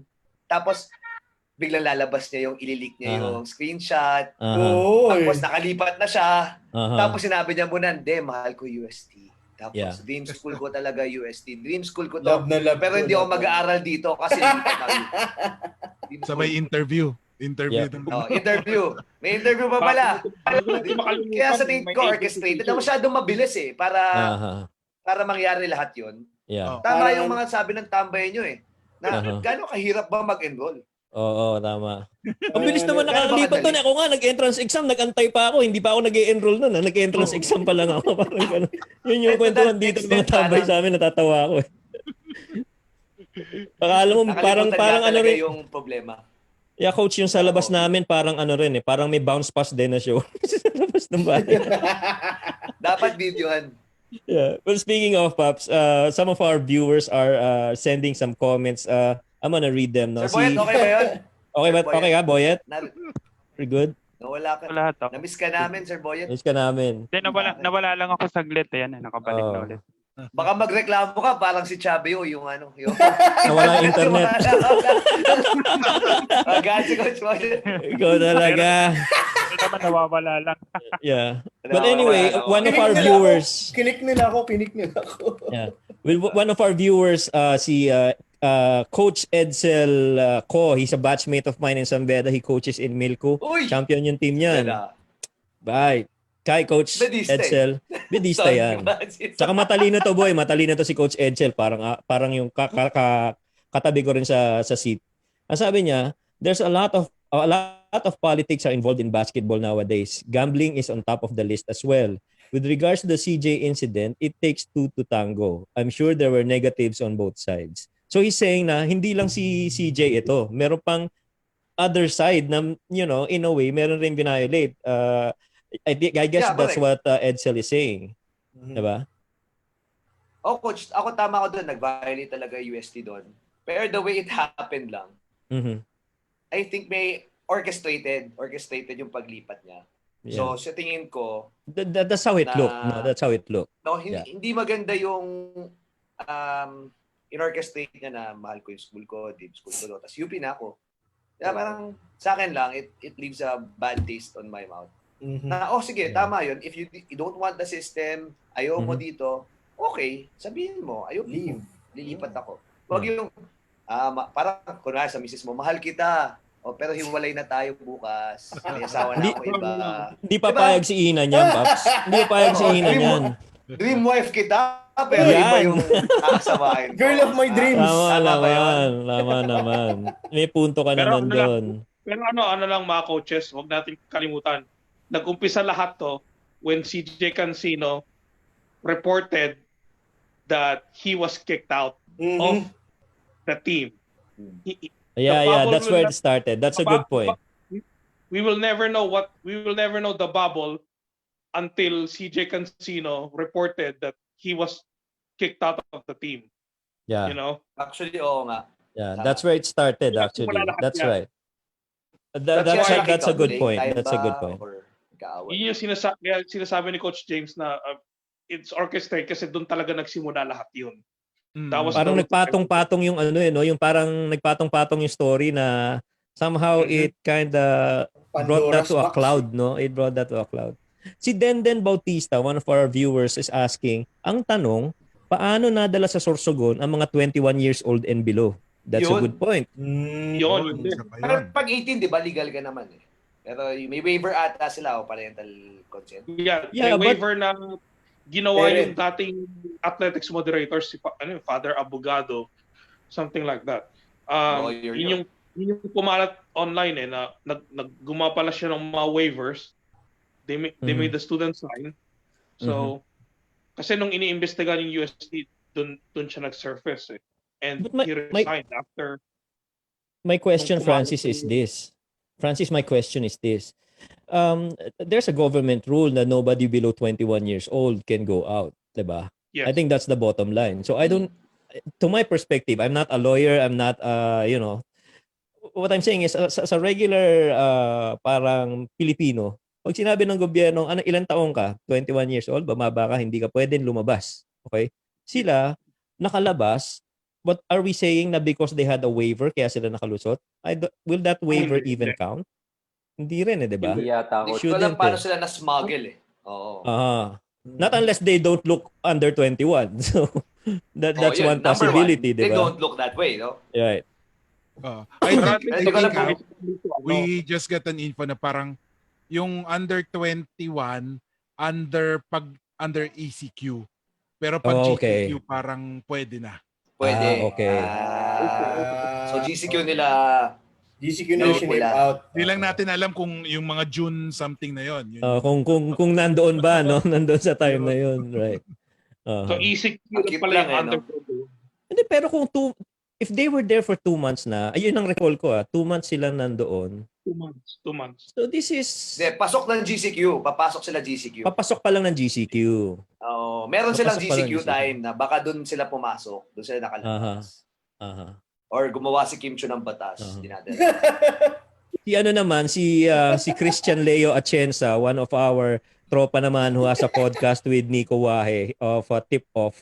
Ang sabi ni Christian is that may picture pa nga with Coach Bo eh. Yung biglang nagkaroon ng picture. Ayun nga, ang bilis di ba? Ang bilis. Yeah. Oh. Ang bilis eh. Parang to Wala, your point, parang- Coach James, na dream wife kita eh. Tapos, Dream wife ko, pero sa iba asawahin ko. yeah. That's a good Ano masasabi mo doon, Coach Teddy, total, kakasal ka na. Oh, yan. Coach Teddy, total kakasal ka na. Sorry. Easy, wala pa tayo dyan. To all our viewers, dalawa na lang silang hindi kasal dito. Ano? Si Coach James at saka si Coach Teddy sa mga panel. Kasal na ba si Coach Pao? Coach Pao! Kita mo, ganda nga ng mga perspective ni Coach Pao. Sa bagay. Lumalim, Pero- no? Lumalim. Oh, lumalim. Ako nga dito sa bahay, malungkot ako eh. Yan. Ang hina ng internet eh, tas boring eh. Pakinggan natin yung dream wife ni Coach Teddy. Coach Teddy, ano masasabi mo dito? Mo dyan? Ano yun eh, I mean, ang dami nyo nang nasabi, pero para sa akin, napaka-simple lang eh. I mean, parang, wag natin ipunta sa wife, sa girlfriend, boyfriend muna. O, di ba? Yung mga iba ginagawa nila parang, alam mo, it's not you, it's me who has the problem. I need to work on myself. Ganyan. Pero tapos pag-break kayo, tapos ang hindi alam ng lahat, meron ka ng ka-MU na iba or nakapag-usap na kayo. Naka-move on Are you talking out of experience? Mga naririnig ko lang yung mga yan. Okay. Akala ko out of experience eh. Napapanood mo sa telenovela, mga ganyan. O, di ba? Yan yung pinaka-simpleng metaphor na or Nanonood si Miss K, mag-ingat ka. Nanonood si Miss K. Catherine, Grasparil, mahal naman. Sabi ganun eh. Ito yung isang example lamang, katang isip, ba? Sir Boyet, masyado madaming binuksang Oo, dami mong binuksan sa topic mo eh. Pandora's box eh. Tapos, okay lang yung ganun eh, yung it's not you, it's me. Gets na lang kung kunyari Gets na niya yun eh, na nagpapalisod ka. Pero, Paps, para pagmukain mo na, ito yung ginagawa nila dun. Walang mamantika yung pagkain. Nung nagpapakit, hindi yan, blah, blah, blah. Parang imbis na sinaktan mo na, niyurak mo pa yung pagmumukha sa kamunoy ng kalungkutan. Kumbaga, eto ka, sobrang lungkot nun. Pero Paps, pinatira ka niya sa bahay niya, pinakain ka niya, and all, welfare niya, is yung welfare mo is on top of your coach's mind. Tapos, Paps, ganun. Pero ito yung fun part. Diba? Ito yung fun part. Imagine this. Imagine, masuspend UST ng 2 years o 3 years. Si CJ Gansino makakalaro. Or dapat ba ban siya? Kasi kasama siya doon eh. Kasama siya doon. That's right. Dapat ba ban siya? That's right. Kasama siya.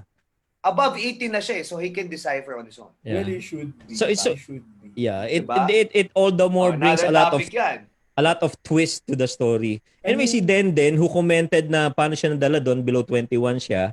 He was saying na Denden Bautista is saying that ECQ or GCQ same thing lang yan, bawal lang minor coach. Ganun ba 'yon? Yeah. Oh. Bawal lang minor. Kaya nga ako hindi makalabas eh. So kaya pala ako hinuli. Ako nakaka-relate talaga ako. Kaya hindi ako makalabas mo eh. Mga 2 minutes. Di ba nakita niyo palagi lang ako naka-online? Sabi ko 21 and 2 days. Sabi ko 21 years old. Okay, fine.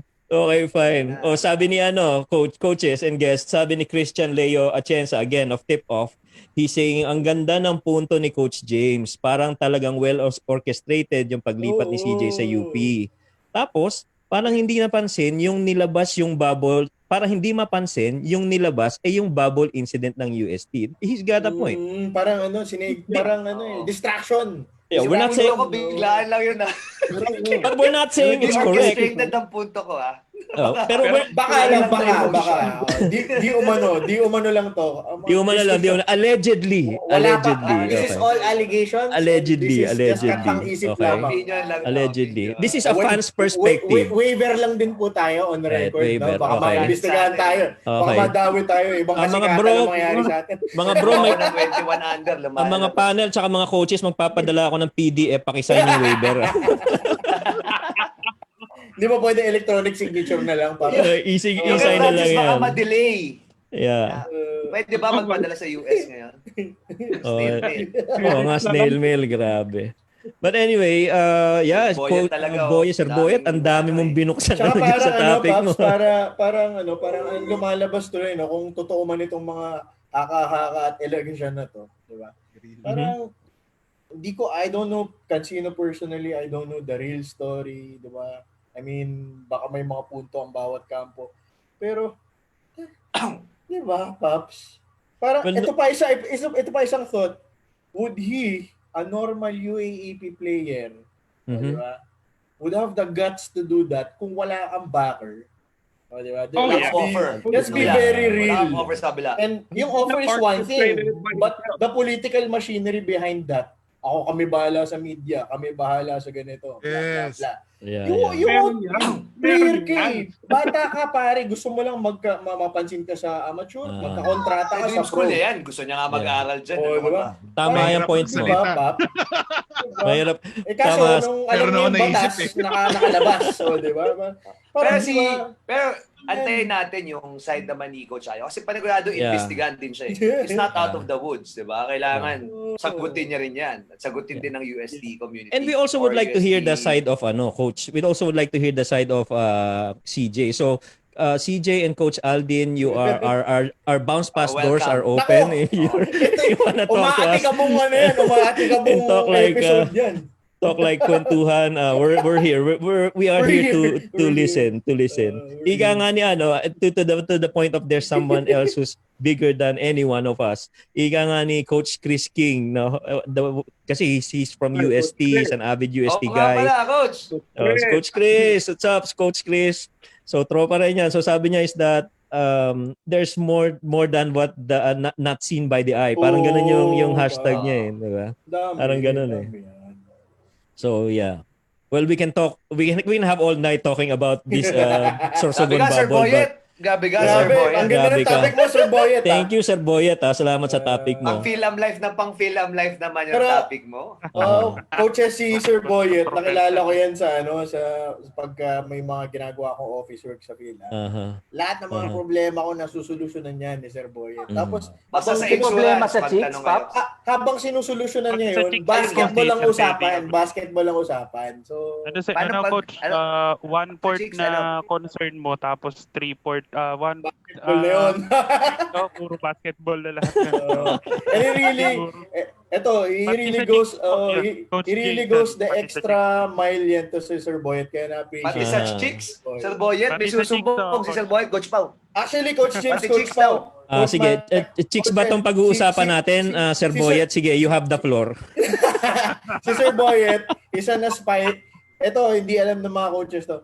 Si Sir Boyet is an aspiring coach. Kaya sabi ko sa kanya, you volunteer in the school nearest you. Kasi kung talagang passion mo yan, outside tuloy mo lang office hours. Doon ka sa dream school mo.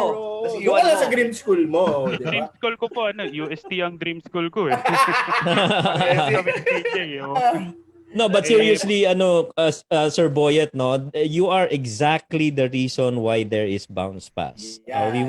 We want coaches like you who are very on the fence of tutuloy ko ba o hindi. We want to equip you para mag-push ka dun sa itutuloy ko to. No, that's what we want to do. Coach, dahil dyan, meron akong baptism na tanong kay Sir Boyet or Coach Boyet na. Ayan. We are promoting you to Coach Boyet. Yeah. Coach Boyet. Dati Coach pa nga Boyet. po pinopromote eh. Coach Boyet, I have a question. Mangyari sa'yo yung ganyang sitwasyon. Maging coach ka, may mga players ka, nagre-reklamuhan ka about boredom, about internet connection, about paulit-ulit na pagkain at mantika at walang lasa. You think Pork dead, pork. You think kaya mo pa i-coach tong mga batang ganito na parang ang loyalty sa'yo is parang hindi naman 100%?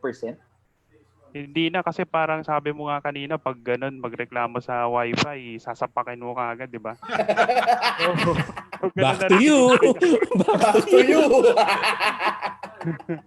Oo. Pero mahirap. Mahirap talaga yan, mahirap. Wala na yung Tinanong, loob nila sa'yo. Sinong wala na mentor talaga. mo? Si Coach Pao ang ituturo mo. Pero coach, ang turo ko lang sa'yo, pag 6'2 pataas, kausapin mo maayos. Napapag-usapan naman yan eh. 6'7", Hindi naman kailangan sakitan ka agad. Malakasan mo na lang yung wifi. Malakasan mo. Ako, coach. Sumi-50. Pero O, malaki di ba? ba yung katulad ni Coach Ayo? Well, pwede. Pero kunyari, yung player mo, parang kasing galing ni LeBron James.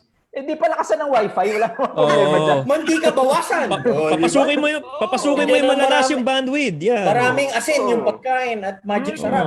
Di ba? Ihaw lang tayo, walang prito. Papasukin mo yung converge. Kaya kita mo yung connection natin tuloy-tuloy kasi naka-converge ako eh. Catered. Converge. Catered ang pagkain. I converge. Diba? Catered. Okay. Itong bonanza ko, mabilis pa rin eh. Mag-sponsor daw yung PLDT, nag-message sa akin. Uy, grabe. Ang sabi? Bloating na lang, PLDT daw mabilis gamit naman. nila dun eh. Grabe. Ganon. Anyway, meron pa tayong mga questions dito. We'll have one from a good friend of ours, Carlo Pancho Martin Alfonso, my partner in UB. What's up, partner? May question siya. Sabi niya, coaches and idols. Do you think that Coach Ayo's silence as of press time is helping UST and his cause? Anyone can speak up. Coaches and guests. I think yes. It is helping his cause kasi kinokolate ng UST and Coach Aldin Ayo yung mga materials or yung mga defense nila. Yep. So, kapag nag-speak kasi kagad siya, emotionally charged, baka doon pa siya magkamali. Yep. So, kung nagkasala man siya, ito yung present nila, at least nagkaroon siya ng defense. Pwede mo sinasabing tama siya kasi sa tingin ko medyo tagilid siya. Pero wala pa kasi evidence, so ang hirap mag-judge. Ang nakita ko lang yung kay CJ kasi siya palagi yung andyan eh. So yung sa tingin ko, yung silence nila, it's also orchestrated by the UST. Sinabi na tumahimik ka kasi kami rin will have our own investigation. Kasi UST maayos na university yan. Definitely, malinis naman at magiging transparent yung mga yan sa kanilang investigation. Yep. So I think it's the right way to shut up and collate all your collate all your defense. Kumbaga sa pagiging abogado, collect tayo muna lahat natin ng facts tapos siya natin i-present lahat. Sa tingin ko yun, nakakatulong yun. Yep. Which is exactly yun yung, if you look at that infamous line that was told LeBron before to shut up and dribble, that's exactly what they are doing. Pero on a different perspective naman kay Coach Aldin Ayo, he shuts up and let everyone else dribble. Tapos pagtapos na kayo mag-dribble, it gives me enough to answer back one time lang, no? Ang ano ko nandito is that there is a possibility that it's going to be the reputation of the institution of UST versus that of CJ Cancino. Parang ganun yung magiging laban eh, no? Sinong mas credible kasi between pare, it's bigger than Aldin Ayo and his team. He's representing the oldest university in Asia. And I mean, tama si Coach James eh, it has to be the proper venue and you have to be level-headed and have your facts straight before you say something or anything for that. But I think with regards to reputation, I think UST has a great reputation. Magiging blimp lang siguro to sa history nila. Pero but the way they respond, pero actually, the accusations, that's not makikita yung galing nila. But that's not to say Coach James and Coach Teddy that CJ Cancino's reputation is questionable. We're not saying that. What we're saying is that correct. From a balancing medyo tilted na konti kay UST kasi medyo institution na sila eh, di ba? Kasi emotional lang si CJ. CJ could be emotional and he's young and he's emotional. Yeah. Yun na yung last goodbye niya. Dream school kita pero bye-bye. Yeah, could be. Pero kung kayo tatanungin, ano yung magiging resulta nito? Worst case scenario. Worst In your case, own- I think in this your own we're opinion. looking at a suspension.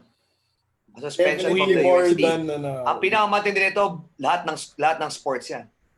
Yes. Ang kagandahan Sinasabi. lang for USD, kasama na yung pandemic, di ba? Yun lang result dyan eh. Kaya kasi kasama mo na yung pandemic. hindi naman natin alam kung kailan magkakabaksin eh. Ano, Diba? kasi sa UAP, kapag sinuspend ng basketball team, damay lahat of sports. Remember Yeah, what correct, happened correct. Remember what happened Yeah. to Rizal in 2005? Di ba? Suspended sila. Right. So, kahit Right. yung volleyball and everything. Yeah. So, Mm. Yeah. but I see 2 years. Yeah. Kasi yun ang Yes. kumakalat At na least. Yeah. Ako din, I believe parang 2 years. Kasi kung yung sa Lasal, it's just a eligibility. 1 year eligibility. 1 year. Ito, Pero kasi sila yung nagsabi nun. Sila yung nagsabi na, Oo. uy, meron kaming kasalanan. Inunahan nila eh. Or sila yung talaga nag-volunteer. Kaya bumaba yung namin, sentensya. So, suspended kami. Oo. Eto, huli ka! Yes, medyo national Yan yung ano concern. eh. Oo. Yan yung sinasabi ng Airbus. National concern. Yan yung sinasabi ng nanay ko sa akin kanina. Sabi niya, may isang beses daw yung si Lola, nung alam niyang may kasalanan siya, sabi niya, ma, ito yung sinturon, paluin mo ko. Kasi ito yung mali ko. Ang palo sa kanya, isa lang. Pero normally daw yun, banat yun. Pak, pak, pak, pak, pak. Kasi dati tinago daw Bakit sa niya akin eh. hindi? Tinago niya yung Ba't sa akin yung hindi? sinturon. Kasi Pagkatago mabait niya ka- yung sinturon, nalaman Kasi- na tinago niya, ayun, pak, mas madaming palo. Kaya hindi sa'yo, Coach James, ganun kasi mabait kang bata. Di ba nagsakristan ka nga? Oh, di ba? Oo, kami ni Francis. Meron lang akong question, Coach. Coach. Yung sabi nga ni Sir Francis, pwede ngang suspension yan, di ba? 2 years, maybe 3 years. Hindi pa natin alam kasi wala pa talagang formal investigation. Pero what if makahanap din si UST or hindi lang si UST, makapaglabas din yung kung sino man. Kasi kung matatandaan natin, kung hindi nangyari itong kay CJ Cancino, hindi lalabas na may bubble si UST. Yeah. What if yung 8 teams sa UAP May nagbubble din pala? bubble. Yeah. And there are news that's coming out. Patay. Medyo lumalabas ng Pasabog na konti, naman may to. sumisingaw na ibang schools din, right? Buti pa kami sa NCAA South, walang bubble. Oo. Walang Pero may budget swimming eh. pool. Pero may swimming pool, walang bubble. Si Sir Francis was saying something. Pero Francis. tama yung Coach Pao. Paano nga kung lahat, no? Go, Yung Francis. NU women's volleyball, yung question din, ha? Yeah. Kasi Magandang- nag-bubble din pa sila. Nagbubble yung... Magandang Ayan, yung liga sa to. NU ba yon? Is that NU, Francis? Ano, Coach Pao? NU, right. NU. Sobrang Coach exciting Pao. nito, pag nasuspend yung 6, dalawa matitira, best of 21. O, di ganda. Playoff Tsaka, ka agad, ano, playoff? Tsaka pare, yung mga boredom natin sa bahay, Sinasabi natin si Fred. mababawasan na. Kasi ang Yeah. daming sumasabog na, uy, Pandora's box. Well, you know, guys, Ayun, Francis. Pandora's Sabi box, si Francis, last na. yeah, Francis, go. Can you imagine, after this, yung UAP, 6 na teams lang ang maglalaro. Yep, that's right. That's Ang correct. bilis ng tournament. Papasalina yung San Beda. Papasalina. Yan. Yan. Yan. Which now, Letran. Yeah. Parang masaya. Early Oo, 2000s sama pa natin yun. Letran. coaches, alam kong napakataas na ng libido nyo pagdating dito sa topic na to, but we have 2 more guests that's waiting in the room and 2 very interesting topics more, no? Go Francis. May umiingay na balita eh. Huwag naman si Abando, huwag naman. Kayo naman Nako. Alam mo, Abando tsaka Franyu, wala na. Wala akong sinasabi. Francis, Wala Francis, na, alam mo Beda kami sa Beda tahimik lang. Ang balita ko si Red Sabando, San Beda. Di ba yung una narinig yan, ha? Yun. Okay. Yun. Okay. Nasa bubble na rin siya, bubble. Okay. So, enough of the bubble. We're now moving on to another very interesting topic. Thank you, Coach Boyet. Pwede kang magstay if you want to stay, ha? We're gonna move to our next topic. This time naman, as you all know, this month of August, the birthday of one of the greatest ever to play the game, no? Kobe Bryant, who passed away in January, celebrated his birthday this month, and people are kind of emotional, a lot of the clips, and I think this is the topic of our next guest, si Randall. Are you in? Randall is joining in. Randall Maglaya is all the way from San Pedro, Laguna. Randall, good evening. Good evening po, coaches and Sir Francis, sa dalawang Sir Francis and kay Sir Boyet po. Yan, mga kasama mong mga guests. Okay. Ito unang tanong ko sa iyo, Randall, bago tayo magpunta sa Kobe Bryant topic mo, no. Okay Ito po. mukhang big fan to ni Kobe Bryant eh. Ilan taon ka na? 18 years old po. Ikaw ba ay nakakalabas ng bahay nyo? Hindi po. May Okay. yung mga times lang po na nakakalabas para makapag-shooting kasi may court po dito sa... Ay, naku, bawal yan. Igo. Bawal yan. Bawal yan. Nakakandado net sa village. Ano ba yan? Sa loob ng ng village nyo o lumalabas ka ng village nyo? Sa loob po ng village. Aba? Okay. Tapat lang po mismo ng bahay. Tapat lang ng bahay. Okay. Court lang ng... Okay. Kasi So, minsan may- pag sinabi nilang bawal lumabas, tapos inayos mo yung batas. Tapos joke lang, joke lang. Randall, Randall, ang court niya sa tapat lang ng bahay. Opo. So pag meron pala akong team, pwede ako mag-secret bubble dyan. Yun. Joke lang. Joke lang. Peace. Okay. Yari po tayo dun, coach. Guest, sabi ko sa inyo, itong sa Bouncepass, parang nagkakwentuhan lang talaga. We're very unscripted. So, Pwede, we just coach, go with basta the yung flow. pagkain mo, hindi mamantika, tsaka may lasa. Right. Pwede. Okay. So, speaking of malasa, Randall, ano yung malasang topic mo para sa amin ngayong gabi na to? Yung topic po na naisip ko is about kay Kobe Bryant. Aha. Alam naman po natin na kahit sinong hoopers, basketball players na may relation lahat kay Kobe Bryant. May malaking isang binigay na inspiration si Kobe lahat sa atin. Mhm. Then, ang gusto ko i-point out po dito is yung greatness ni Kobe Bryant. Kung paano niya na-influence ako as a player na nagpo-pursue ng dream niya na makapaglaro sa collegiate. Yun yung naiisip ko po. And yung naisip ko doon is yung about sa binibigay niyang quote na Mamba mentality. Which is napakalaking impact po sa akin na umaabot ng kanyang dream na makapaglaro sa collegiate. Kailan mo unang na-encounter si Kobe Bryant? At paano mo siya naging idol? Year 2008 po. And hilig ko na po talaga manood ng NBA. Then PBA.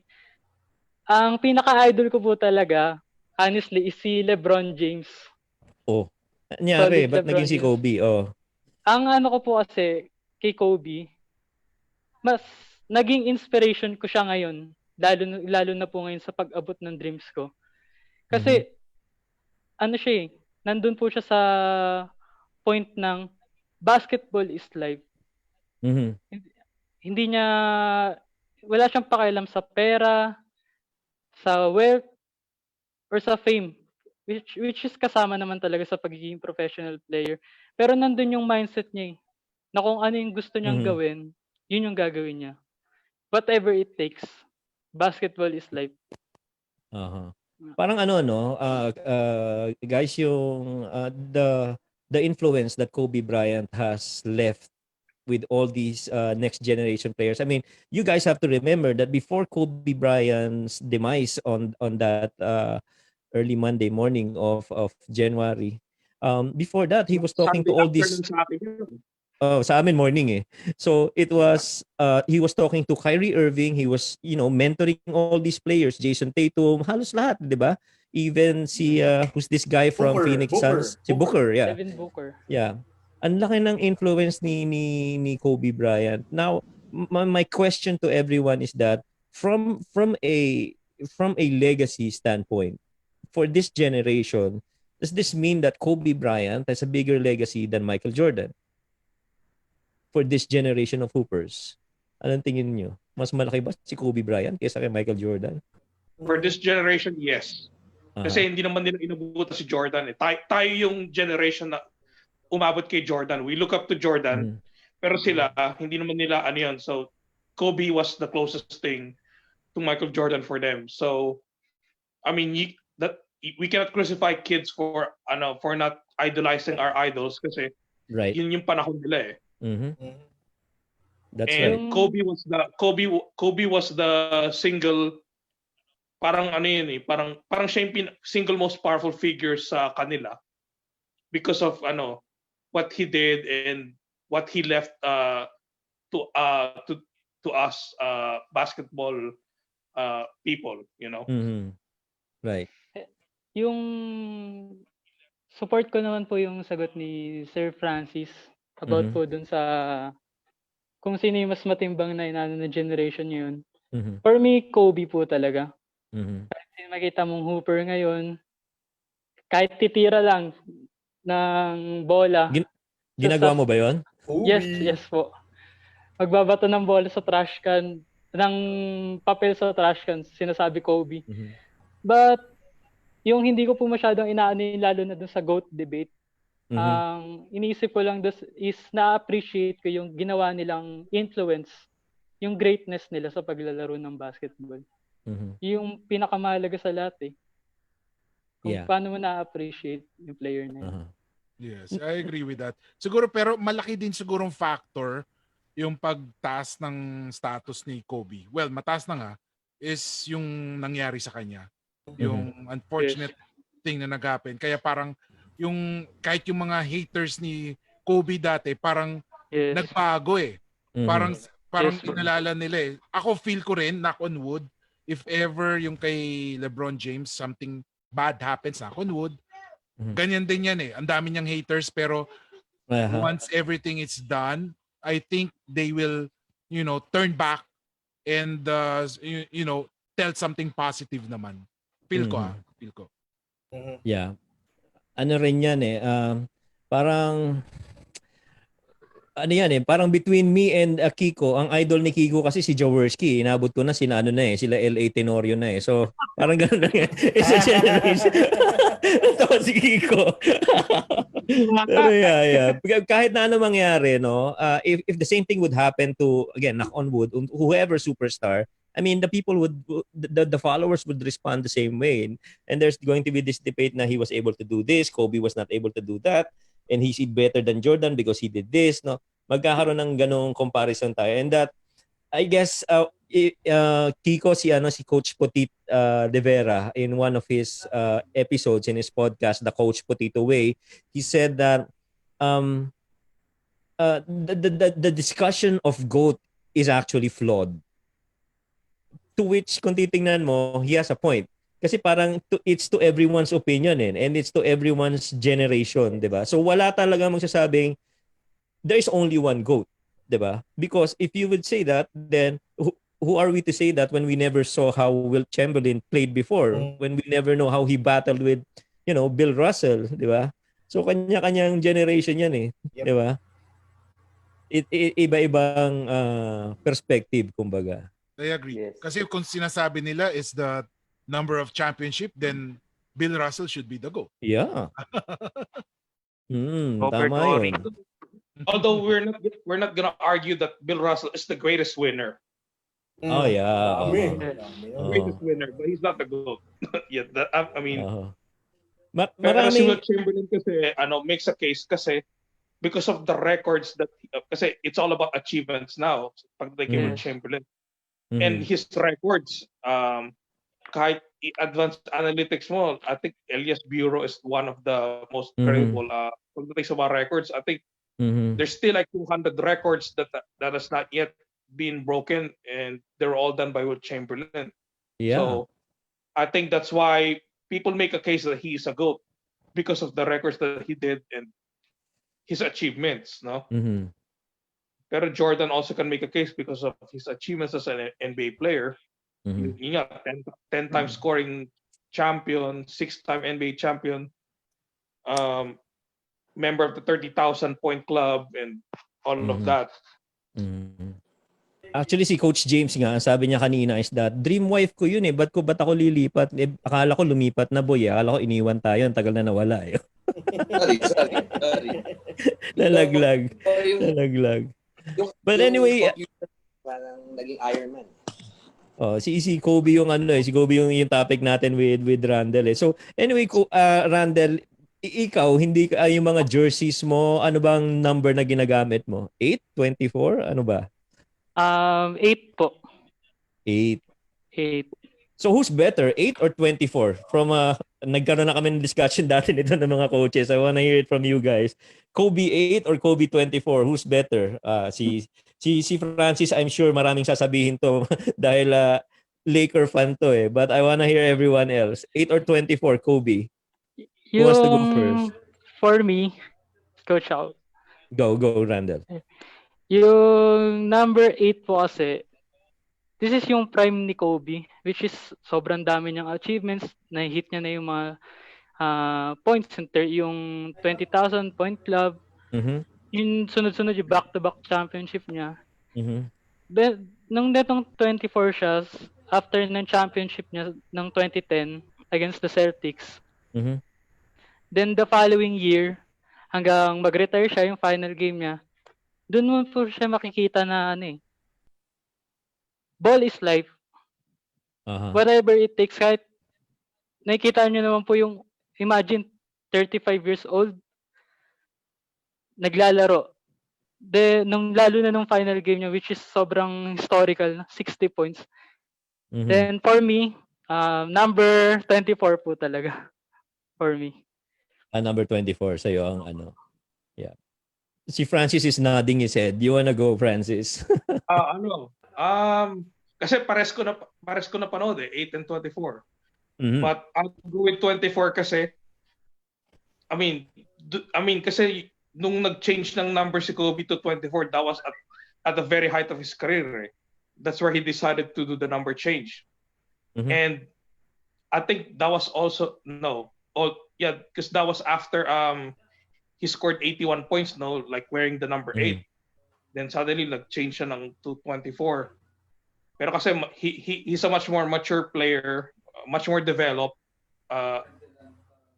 and this is the guy that did not need the Shaq to win a Shaq, right. championship. Yun yung crucial doon. Yung wala si Shaq eh. No? Kasi nung number 8 siya, I mean, everybody thinks he's a very great player, but they always say na parang he won championships because of Shaq. Mhm. And yung 24 proved that I can win a championship without Shaq. I just need Pau Gasol. Diba? Right. Parang, Right. but I mean, the Mamba mentality and everything all happened with number 24, and that's why yun yung pinili ko. Kasi yung number 8 was a brash kid from Philadelphia in Italy.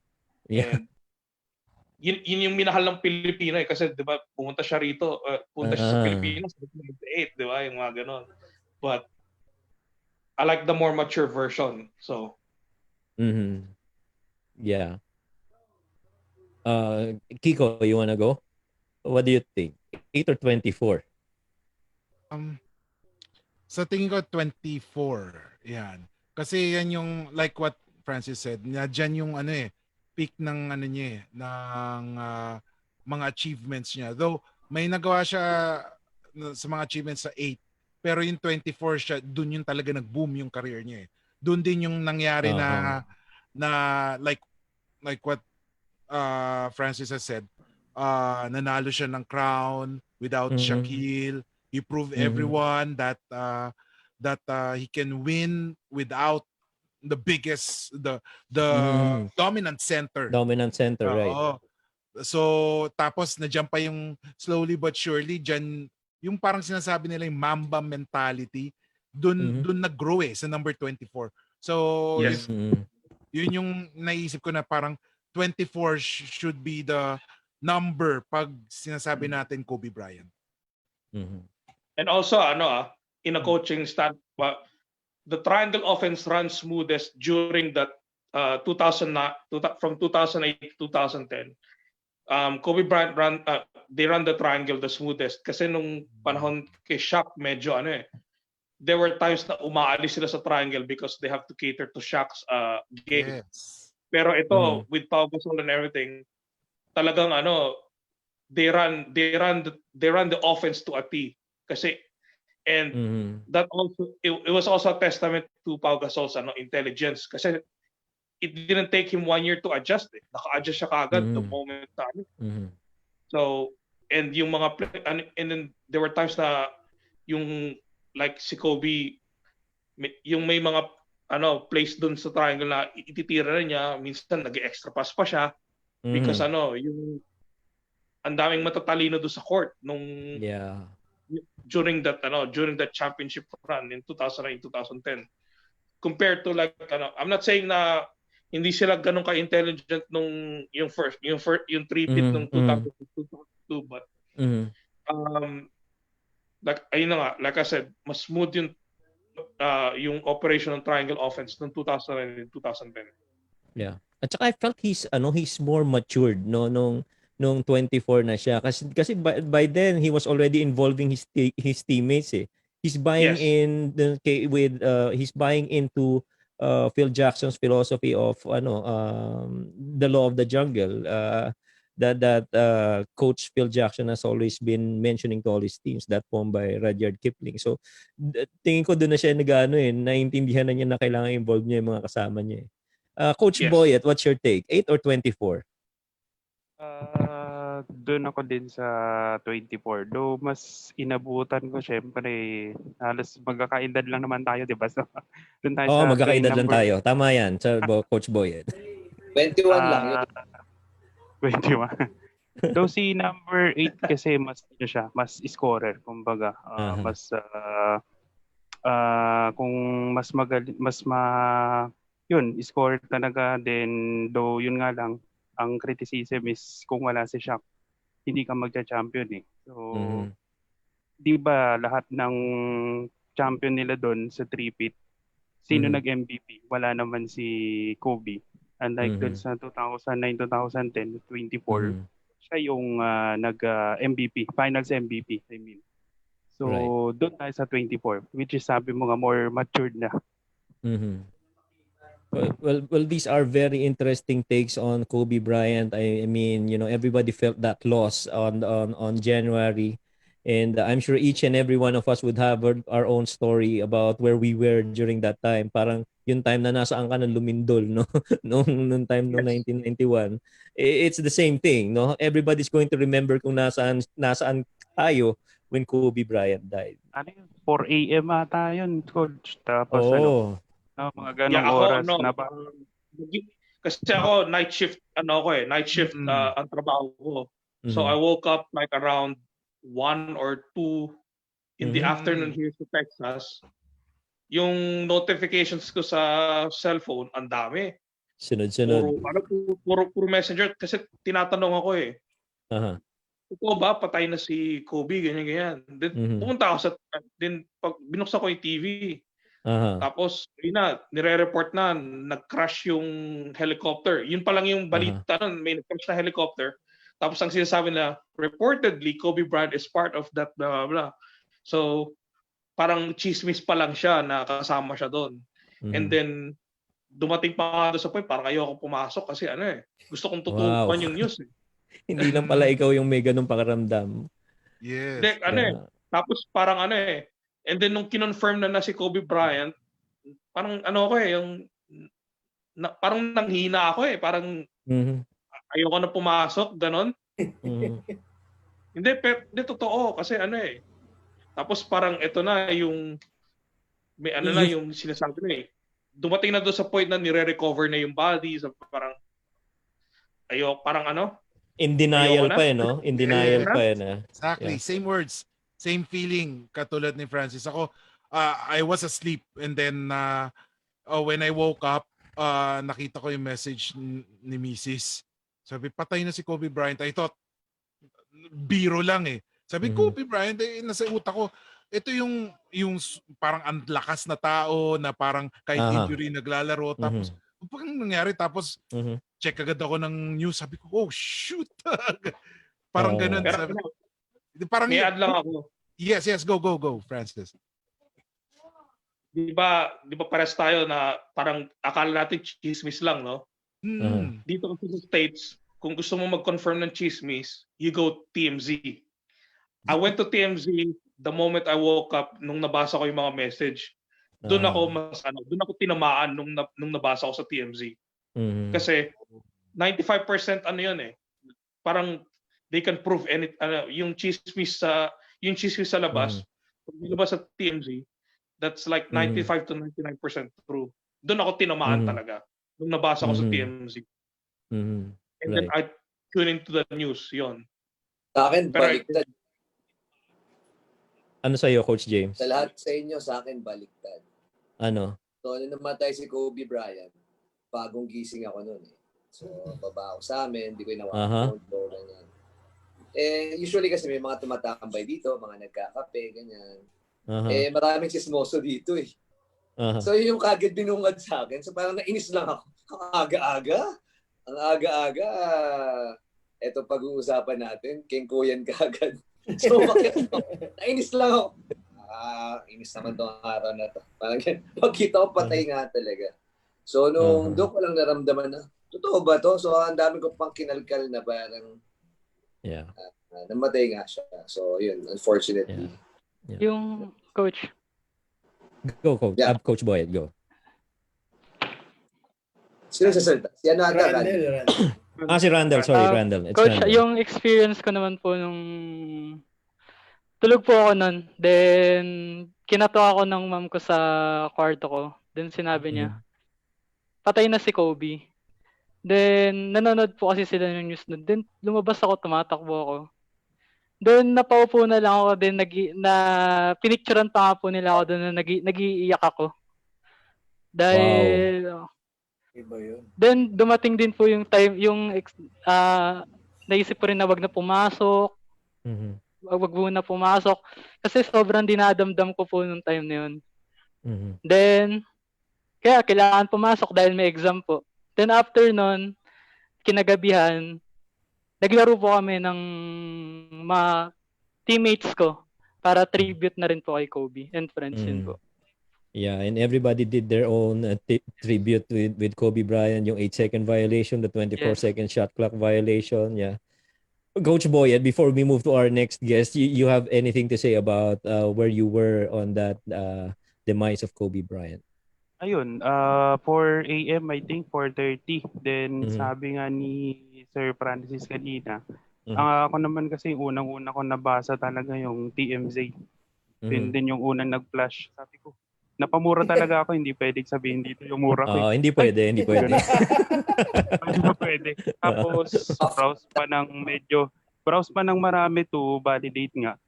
So sunod-sunod na eh. Puro yun na nga yung news. Tapos yung tribute ko 8:24 nag-start ako magtrabaho 8:24 AM. So, Talaga? Wow. Simpleng simple tribute. Okay yun Trabaho nung panahon na yun. Pumunta ka sa coach. Ano yun, sir? Ang hirap pumasok sa trabaho ng panahon na yun. Yeah. Mabigat. Yeah. Ang bigat eh. Pumasok ka 8:24 pero 8 o'clock yung time dapat. Ang tribute mo sa kanya, late ka ng 24. Bago yun. Bigyan ng jacket to si Boss Boyet. Bigyan ng jacket si Coach Boyet. Yun ang super fan. Papalit ako para kay Kobe. Yun ang super fan, boy. Ang sinasabi ko sa inyo.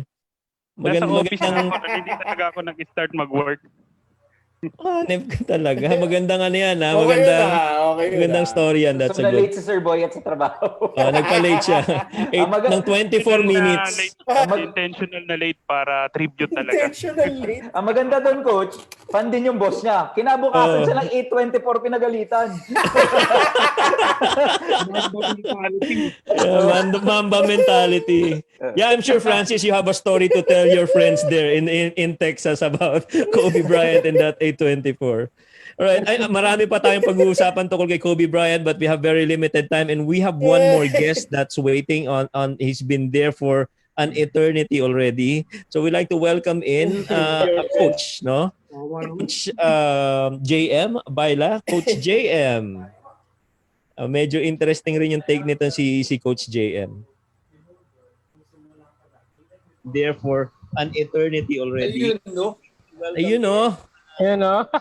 Coach JM, sorry we kept you too long. Napasarap yung kwentuhan namin lahat dito. Oo nga eh. Oh. Napasarap yung kwentuhan nyo dun sa mantika.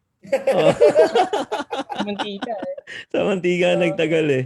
Alright, Coach JM, why don't you tell everyone what you do muna? Where do you coach? JM, sorry we kept you too long. Napasarap yung kwentuhan namin. Oo nga, oil is life eh. Oil is life. Sana oil. Oil is life eh. Sana Oo nga eh. Why don't you tell everyone what you do muna? Where do you coach? Actually, right now, I just end my tenure lang sa oil is life eh. Oo nga eh. Oil is life. Coach, i-mute mo muna yung isang ano mo. Yeah, dapat yata i-mute yung isang Computer. yeah. I don't know if you have two on. Doon ka lang mag-concentrate sa may Zoom. Zoom. Not on the live feed. Yeah. Zoom. Yeah. Diyan lang Zumba. Okay, kasi ang topic ni Coach JM is it has something to do with collegiate basketball eh. Coach JM, naka-mute ka. You're on mute. Yeah, that's better. Okay. Sige. Go, Coach. Ano yung topic na gusto mong pag-usapan natin?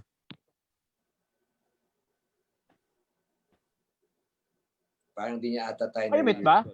Yeah, okay. Go. Okay na, Coach. Actually, I've been coaching already for 11 years. Okay, so topic natin is right now, since we're talking about UAAP. Okay, is it time already for the UAAP? Okay, is it time? Okay na? Actually, Yeah. I've been coaching already for 11 years. Okay, and I think is it time already for the UAAP na magdagdag ng new members? Time already for the So kinda parang Coach JM, parang US, gano'n. Matutuwa yung mga taga San Beda dyan, panigurado. San Beda. Okay na, Coach?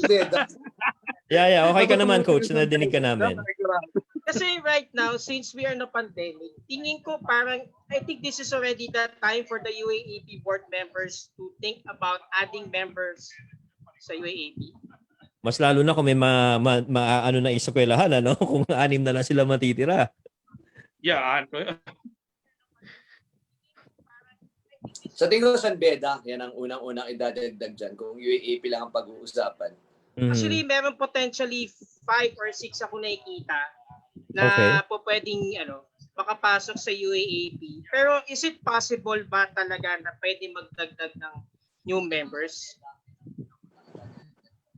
I think that will boil down sa finances eh. Financial, the marketability. Diba? For a league to prosper, kailangan kumikita din eh. So, unang-una fan base. San Beda may fan base. Letran may fan base. Tapos, sport. Yes, Francis. Francis, go. May lalagdag lang ako kasi, to join the UAAP din kasi, you have to meet certain requirements. Yeah, correct. You have to, one example is, the number of available scholarships. Kasi, hindi lang basketball, volleyball ang sport eh. May baseball pa, may football. Dapat ang school is ready to provide yung ganung kadaming scholarships to para to compete. Hindi ka lang dapat basta malaking campus, dapat capable ka mag-provide ng ganung karaming scholarships. Magpapatimbi ka sa football, magpapatimbi ka sa baseball, magpapatimbi ka sa basketball, kahit yata swimming, may team B pa, may di ba? So, I think that's program. That's what it all boils down to pag sasali ka sa UAAP. And I think San Beda has been ready since early 2000s. Actually, matagal na nilang gustong sumali sa UAAP eh. Actually, yung mga alumni I think gusto. No? Pero gusto. May mga hindi rin gusto.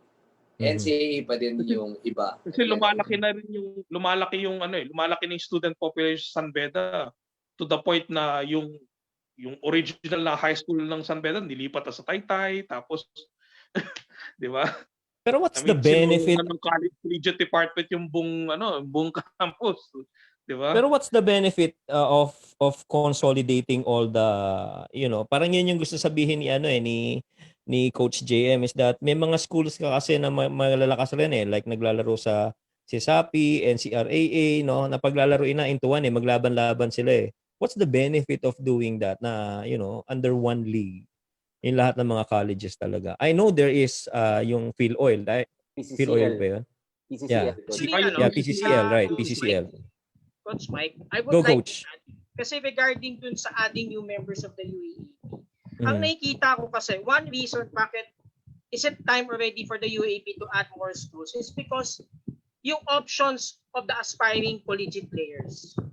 You can only see 8 teams right now in the UAAP. And then UAAP, and aside from that, NCAA is already the marketing muscle of collegiate basketball. Diba? So na yun, syempre na yun, as you can see, kung magdadagdag ka ng teams, you added options already and opportunities for the aspiring collegiate players. Kung titignan mo, bawat teams right now, kung magpo-form sila ng pool, 16 lang ang pwede mong i-fill up sa UAAP. Pero other than that, meron pa sila nakaabang sa Team B at yung mga following recruited nila for the following seasons. Diba? So if you're gonna total that, it will be composed of 25 to 30 players and all. Tapos pagdating sa pre-season, maglalaban-laban na yun yan sa slot. Even na 16 lang ang pwedeng ibigay sa'yo. So for me, kung magdadagdag ka ng new member schools na yun sa UAAP, it will be an option also for the incoming collegiate players. May kita mo yun. So kung hindi naman ako makapasok sa UP dahil puno na ng star-studded lineup or pupunta ako ng Lasal, gusto ko maglaro, pwede makapaglaro ng Lasal kasi puno na rin yung slot nila. Pero may other opportunities ako makapasok sa ibang school, then why not? Diba? So that's an option. Diba? Tapos yung iba naman, hindi naman sila basta-basta tumatanggap ng player given na meron silang tinatawag na recruitment by volume. Diba? So ito lang yung kailangan kong players or sasabihin natin recruitment by necessity, ito lang yung kukunin ko kasi ito lang yung fit sa sistema ko, and then so on. Gusto ko mag-showcase ng talent ko, gusto ko makapaglaro na yun sa UAAP. So I think this is already the time para mabigyan din natin ng opportunities, lalong-lalo na sa Metro Manila. Ang daming players dyan. If you go South Luzon, you go Northern Luzon or Visayas and Mindanao, ang daming gusto maglaro sa UAAP. It's just that the limited slots na binibigay lang per school. So I think this is already the time para dagdagan. Kung meron man, siguro 2 or 4, if kung bibigyan ng UAAP board na pansin itong topic na to. Yun ang nakikita ko, Coach Mike. Yeah. Logistically, good, go Coach James. Good point na maso-showcase mo yung talent mo. Pero we have to understand and realize, mas madami pa ding PBA players coming out of NCAA than UAAP. So kung opportunities to go pro, I think baka mas option pa nga yung NCAA than UAAP with regards to the numbers. Let's forget na magkakaroon ng NBL, Coach. May NBL pa. Yeah. Pero ito yun naman to an extent, naintindihan ko si Coach JM. Ang sa tingin ko nakikita ko naman na dapat i-monitor natin is the scholarships allowed na given. Kasi parang, kunwari, malaki yung budget ng school ko. Magbibigay ako ng scholarship for 40 players. Kakahunin ko na lahat ng mga magagaling. Diba? Parang hindi na makalipat, hindi ko makalaban or whatever. Kasi wala tayong wala tayong baseline for it. Lahat pwede. Pati nga bayad pwede, diba? Frowned upon pero nangyayari. Hindi siya bawal. So kung malaki budget ko, sige, kunwari, lahat kayo ng star player dito, bibigyan ko kayo magandang allowance. Kung malaline up ka, hindi kita sure. Pero ito yung allowance mo, may scholarship ka. Dahil hindi yun nababantayan, yung opportunity nung iba na ma-showcase or makalipat sana sa mas okay na school o mas fit sa kanya, hindi nangyayari. Kasi nga, natitake advantage yung lack of legalities or law or rules with regards sa pagbigay ng scholarship, pagbigay ng allowance, di ba? Pag-recruit. Sa recruitment, parang wala, parang bukas pinto eh. Kung sino magaling manghuli, makakuha ng recruit, well then and good. Diba? In other words, Coach James, what you're saying is parang it's easier said than done. Yes. Yeah, it's easier said than done kasi finances eh. It will boil down to finances and marketing. Yung schools kasi, di ba, they're joining leagues to market their universities and the quality of the education para doon mag-enroll yung mga tao. Ngayon, yung mga players naman will join a certain university or will join a certain college for them to showcase their basketball talent na para makapag-angat sila sa pros. Ngayon, NBL, PBA, MPBL and whatnot. Kasi yan yung mga dream line nila or mga paggilas ka. Kasi parang yun na nakikita nating hagdan or stages ng basketball life mo dito sa Pilipinas. Follow up ako, Coach. Doon sa sinabi ni Coach James. Tulungan din ako ng mga sales, marketing, branding person na andito sa panel natin. Ang may nagsabi lang sa akin, narinig ko lang din naman is, I think ABS-CBN, binabayaran nila yung rights for UAAP. Right? So, binibili nila yan. So, kung binili nila ng 100 pesos yan, i-divide yung 100 pesos sa 8 schools. So, sa 8 schools, meron na silang budget for that. Diba? Kahit pa paano, may running budget ka na kasi binili na ni ABS, for example. So may pera ka kahit papaano, kahit maliit ka na school, basta nasa UAAP ka, may tatakbo kang pera. I think iko-control ng media na nagko-cover dyan. Kunyari, kahit gusto ng 8 teams na, asasali namin si College of ganito at si University of ganito. Pag hindi marketable yan, hindi babayaran ni ABS-CBN yan. Wala naman nanonood dyan. Wala namang bibiling advertiser dyan. So I think parang okay yung sinabi ni Coach JM na maganda nga yan di ba? Parang lalaki na yung liga. Pero yung parang business side, parang hindi siya profitable unless or challenging pa. I think yung pinaka nga pwede dyan, I think Coach JM is San Beda and Letran. Kasi yan yung may mga following Kumbaga sa term ng mga sales, ewan ko, tulungan mo ko Coach James, Coach Mike. Madali ibenta yan, di ba? San Beda Letran, Araneta Coliseum, 4 p.m. Bibilin mo Pero kunyari, parang wala namang market, parang hindi mo mabibenta Ang bottom line dyan is, di ba, binili namin yung rights nyo, hindi naman pwedeng binili lang namin. Kailangan may return. So hindi kayo pwedeng magsali dyan ng mga wala namang manonood or hindi naman marketable. Ewan ko kung mali kung sa mga salesperson dyan, marketing person, branding person, kung may point. May nagkwento lang sa akin dyan hindi ko napapangalanan na insider na parang hindi pwede yan, bro. Kailangan yung mabibenta natin, di ba? But that is a good point. Tama yun. Kasi parang parang market share yan, di ba? Yes, you want to bring as many people that have, many schools that have really good market share. So kung maglalagay ka halimbawa ng small school lang dyan, basketball program pero not well known, medyo, siya yung mas nag-gain nung fame kasi maliit na school siya tapos ang laki ng exposure niya. Yes, Coach. Pero from a rating standpoint, mas mababa. For example, Coach, merong 2 school na papasok dyan na hindi marketable, hindi popular. May tatakbo na 9 games each na walang nanonood, walang advertiser. Ang laki ng airtime sa TV, di ba? Well, either that or hindi ma-air masyado yung laro nila, 'di ba? Parang kind of like sa NBA, yung mga lower seeded na mga teams mas lesser yung niya, 'di ba? Yung exposure niya for games. Pero for example, magrereklamo naman like kunyari sila Sal and Ateneo. Bakit hindi televise yung game namin? Di ba? Right. Tapos yung venues din, syempre, Araneta Coliseum is mahal, di ba? Tama. Hindi mo naman pwede ilipat ng venue yan kapag dalawang hindi sikat yung maglalaro, sa ano lang lalaro yan Hindi naman pwede rin, di ba? So parang insider lang naman I don't know kung may point siya, pero ako naman I agree kay isang reason Yung isang reason Ako sa totoo lang, kasi since NCAA is already a part of marketing muscle sa collegiate basketball, bakit hindi na lang siguro emerge yung NCAA at UAAP? I think that will be another good market for college basketball. Well, ako, I've talked to people na rin regarding that. May ano yan may parang sabihin natin may kanya-kanyang ego yan Tama, Coach. May ego yung That's right. May ego yung hindi sila magpapa-under sa isa't isa. Right. So kaya they're maintaining their yung separate entity. Ayoko namang i-compare pero kasi ang UAAP is parang mas marketable league. Kasi with all the glitz and glamour. Pero when it comes sa NCAA, na dyan yung totoong laban. Yun talagang bakbakan. Ayoko i-compare pero kasi I came from the UAAP school.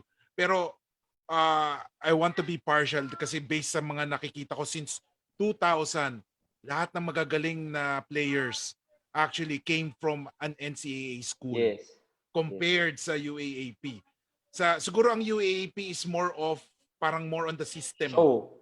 System. Pero pagdating sa individual talent, aangat ang NCAA. Same goes sa states. Siguro yung mga before pa, mga early 2000s, when you say Duke and North Carolina, system-based, aangat sila. Seldom lang na mayroong mga individual players na talagang gagaling. For exemption ni na Vince Carter, ni na Zion.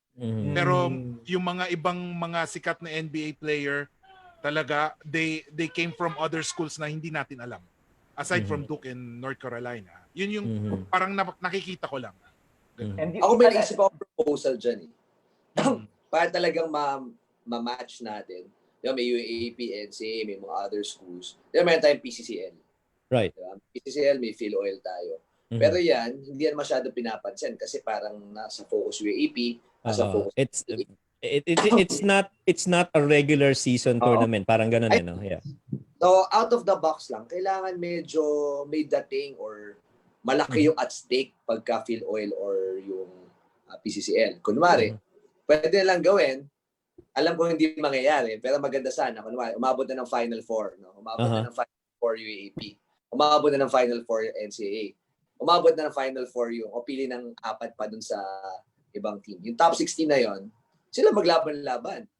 Diba? Oh, yeah. One champion lang, college. Synchronized yung schedules. Pero kasi synchronized schedules. Yeah. Iba kasi UAP, NCAA.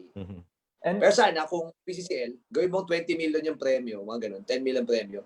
There's something at stake na talagang lalaroan ka. Hindi ba pwede yung, charity, magtutulita ako 1 million. Hindi lalaroan Gawin mo 20 million for the school. Yeah. Pero babalikan lang natin na nagkaroon ng time, UAAP, NCAA, and the PCCL, isa lang ang network na nagpapalabas nan. Yung viewership niyan is malayong, yung UAAP sobrang layo doon sa viewership ng PCCL and NCAA. So, yung pag-merge talaga is parang wala talaga sa isip nila kasi business side parang hindi talaga pwede. Parang I think yun yung number one nagiging problema diyan. Well, to Coach James's point, Coach Pau, pwede ang makaka-drive lang noon or what could lure them to do that is dapat it's got high reward din doon sa doon sa mga big teams na pareho din sa smaller teams. Kasi kung mangyayari the smaller teams ang yung sinasabi ni Coach James yung mga packet na magkakasabay-sabay sila ng semis and all. Eventually magkakaroon ng imbalance yun. UAAP tsaka NCAA would be heavier compared to the other smaller tournaments Not unless these smaller tournaments would eventually be stepping up. Like for example, I don't know, St. Clair, diba? St. Clair has a pretty good basketball program under Coach Gino Manansala, diba? And you have players naman like si Vic Manuel na hindi naman malalakihang school ang na may mga ganung players na matcha-challenge. Not unless feeling ko na umangat yun, then I don't know. It's a difficult it's a difficult proposition. May buy-in din sa fans, diba? May buy-in ba yung fans? Bakit sila manonood yan? Yeah. Yes, Coach. Kung babalik tayo sa business side ulit, Coach, is bibili ba ng sponsor, I mean, nothing against PSBA or Sinclair, parang bibilin ba ng sponsor, for example, Coach, si Jollibee, di ba parang bibilin ba ng sponsor ang isang Lasal PSBA game on a weekend? Or Lasal UST na lang? Shorter tournament, mas di ba parang business side talaga, Coach? Unless nga yung San Beda and Letran, yan, very... Yan pwede talaga. Yan talaga pwede. Kasi may pwede rin San Beda Ateneo. Yan, pwede rin. Yan, di ba? Letran Lasal, di ba? Old rivalry na NC yun. Pero pag inisip na, Coach, parang maganda pa rin. For example, ang game is San Beda UE. Parang pwede pa rin di ba? Pero yung ibang mga school, I think, yung dalawa lang ang parang possible talaga Pero may question, Coach. Din sa San Beda Yun talaga yun. Yeah. Pero do you think, is it possible, kung hindi na talaga mangyayari yung merger, mag-form na ng another mother league na magkakasama yung mga teams na from na ASCU, UCBL, top UCBL teams, top na ASCU teams, Then Ayan, baka yan mas feasible Yeah. yan. Yeah, mas pwede yan. ano pa yan. Tama ako. not on a PCCL format Parang meat. kasi Meat lang. PCCL format every year palit ng palit yan eh. Pero wouldn't that be the Pwede ano? Yes ko dyan. Yung apat-apat. Magpanggaan sila. Si Pero Tapi, coaches, my question is, wouldn't that be the setup of the tournament such as Father Martin, halimbawa? I don't know. Doon sila nagkakalaban-laban di ba? Yung mga NCAA, pero hindi kasi UAAP. dinidiinan, coach eh. Hindi dinidiinan nung... Hindi dinidiinan sa Father Martin. Medyo nakaalalay lang kasi parang pre-season, parang pre-season. Minsan nga sa Father Martins, venting player nandun eh. Hindi mo alam kung ano talaga yung rotation. Right. Tama naman. So, hindi naglalabas ng baraha yung mga yan. Nakatago. Pero ironically, Father Martin, si James Yap, tinawag pa nung lamang ng 20 yung kalaban, siya dumating sa UE. Totoo. Second half. Overtime game. Totoo. Pastor Peter, siya gumawa. Ano lang, 15 minutes per game pag naglalaro sa Father Martins. Ayaw pa ayusin. May mga napanood ako dati ng mga coach mga schools na sobrang pressing teams sa Father Martins sa Kasona chill lang. Hindi, alam mo nagde-develop sila or nag-experiment sila nag-experiment. Pero pagdating ng UAAP or NCAA time, kulang na ng baraha. Nakadiin. Hanggang dugout promise di ba? Nakadiin. Minsan pa nga yung team A tinatago, team B yung pinapalaban. Right. Well, to which yun naman, to which yung mga players naman na Team B who are challenged, get the benefit out of it. Kasi, Team A yung kalaban mo, Team B lang kami. Medyo, nagpapakita ang gilas. Like si Mark Baroka, di ba? In his story. Ganun yung kwento niya di ba? Pero may mga nakakatawa din. Yung sobrang galing sa Team B nun, gagawa. Galing nito, Team B, kasi di mo na makikita. Wala na. Ito yung pala, tinatago lang ng Team A nila. Pero yung minention ni Coach Pao about marketability, I watch na ASCO games, no? I watch UCBL games. When you look at the gym, it's packed. Puno rin di ba? Because it's free, Coach. Because it's free. Because it's free. Okay. Nung time namin, Coach James sa STI, nire-require yan, alam ko Nire-require ng 19 ano to? 19 2018? 2000. Lumalat ako, around 2007. 2006, 2007. Ang ginagawa natin yata dati, Coach James, is nagre-require tapos namimigay lang kami ng tickets. Mayroon season pass. Okay. So, if you will sell the ticket, parang wala namang bibili, di ba? Realistic lang. Ginagawa yata. Maski competitive yun. Francis. Dati, kasi nag-take din ako ng nursing sa Olivares College. Nung buhay po yung NCRAA. I remember may bayad yun pag sa Olivares, kasi sa Olivares sa Olivares na nilalaro. Ang init doon? Init. Francis, buhay pa yung NCRAA.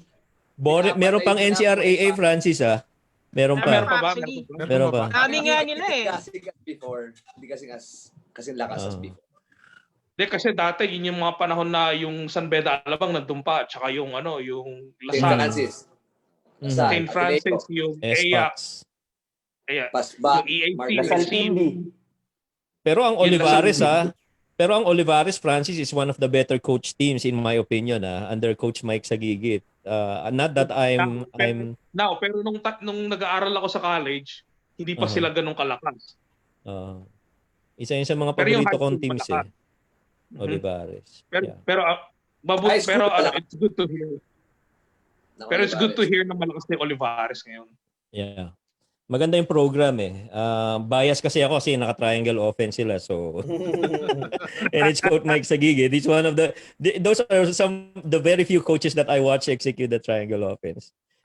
Wow. Well, guys, I mean, tonight was a very special night for all of us. This open mic night was an experiment, really, for all of us. We wanted the guests on the other side of the fence come forward. Sila naman yung panuorin ng ating mga followers. And we'd like to thank everyone for spending time. Thank you, Boss Kiko. Thank you, Coach Boyet. Francis, thank you very much. I know you still have work there. Randall, maraming salamat for sharing and staying with us. And Coach JM, thank you for waiting for your turn. This is very interesting yung ating discussion for the day. We started out with the NBL and the WNBL. all the way ending it up to the, why not consolidate all the collegiate leagues. So, yeah, so I know you guys have a lot of things to do, Pat. Magpahinga. It's a long weekend. Enjoy the long weekend to those in the country. And Francis, I'm sorry, you don't have a long weekend there. So, Yeah. so it's more enjoyable for us this weekend. But thank you very much. Maraming salamat to every one of you. We'll give each one a parting shot to anyone, anything you want to promote, any shout out you want to make. We're giving you this opportunity because this is very rare for each, well, except for Boss Kiko, who's always had this podcast with him. So we'll start off with Kiko, then we go Francis, and then we'll have Coach Boyet, Randall, and then JM in the order that you came in. Okay, Kiko, you go first. Yeah, just like to say thank you for the invite, kay Coach Teddy, Coach Mike, Coach Pau, and Coach James.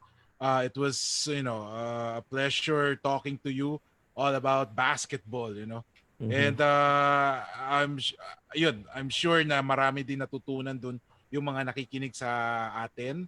And of course, thank you, and promote ko lang yung, aside from Bouncepass, of course, promote ko din yung Extra Session Podcast. Every Monday naman siya. Nagla-live sa Facebook, YouTube, Spotify, and other platforms. Thank you again, coaches, for the opportunity to be on the show. And next time kayo naman sa programa ko. we're more than willing to cross over, Kiko. Thank you very much. Thank you. Thank you very much. And good luck to Extra Sessions as well. Thank you. Good luck. All right. Next, we have Francis, all the way from Texas, but who's a fan of the Lakers. Coaches, thank you very much na invite niyo ako dito. Masaya pala dito. Masaya nga pala dito. Kasi lagi lang ako nanonood para naiingit ako pero ngayon today kasama ako. Po-promote ko nga pala sa August 30, 8 p.m. Manila time. I will be at yung isang podcast called the Ultimate Fan Hub podcast. Ako yung first fan engagement guest / host nila. I-interviewin ko si Kirby Raimundo. Nice. Nice. Yun kasi yung twist na para maging fan engagement guest doon. So I have to bring my own yung guest. So dinala ko si Kirby, and yun, pumayag naman siya at yun. So hopefully panoorin nyo sa August 30, 8 p.m. sa The Ultimate Fan Hub podcast. Sige, send us the link. Yeah, Para... I will send the link, of course. Yeah. Yes. Pero once again, thank you, coaches. Na-enjoy ko to. Sana maulit ko dito. I mean, Mm-hmm. We will definitely do this again. English speaking kami. So maybe on the next time that we have you as guest, you can tell more about the childhood of Coach James, no? O nga, yung kanina, no, bago dumating si Coach James, no? Ang dami mo kinakwento kanina. Yeah. Wala But yeah, but thank you, Francis. I hope you had a good time as well. Maraming salamat. Maraming salamat. Definitely. Thank you. Okay. Thank you. Now we turn to Francis. Boyet. Sorry, Boyet. Coach Boyet, you are now promoted to Coach Boyet. Thank you sa kakaibang experience. First time kong mag-ganito. So, yun, sana may susunod pa. Shout out dyan sa mga taga Lourdes, Lourdes Street, Caloocan, tsaka sa mga taga Pilam Live. Ayos. Ayos. Thank you. Pwede mo bumati mamaya. Pwede. We'll bring you back. Thank you, Coach Boyet. We'll give it to Francis. Your shout out, Francis. Babatiin ko nga pala yung mga, yan sila, yung mga kaibigan ko dyan sa Marcelo, no? Kamusta kayo dyan? 2007 pa ako, 2007 kasi ako umalis ng Pilipinas, so yun. Kumustahin ko lang sila dyan sa Marcelo. And then yung mga, yung mga friends ko, yan si, Coach Chris de la Cruz, yan, si John, si si DJ, and then yung writer for Panay News, si Adrian ko, kumusta kayo dyan? Then yung mga barkada ko nung high school, sila Jeremiah, si Joven, sila Mark, yan, kumusta kayo dyan? And, hopefully, you all safe out there. So, Nice. Thank you, Francis. You keep safe too. You keep safe. Yeah. Yep. All right. So, great student.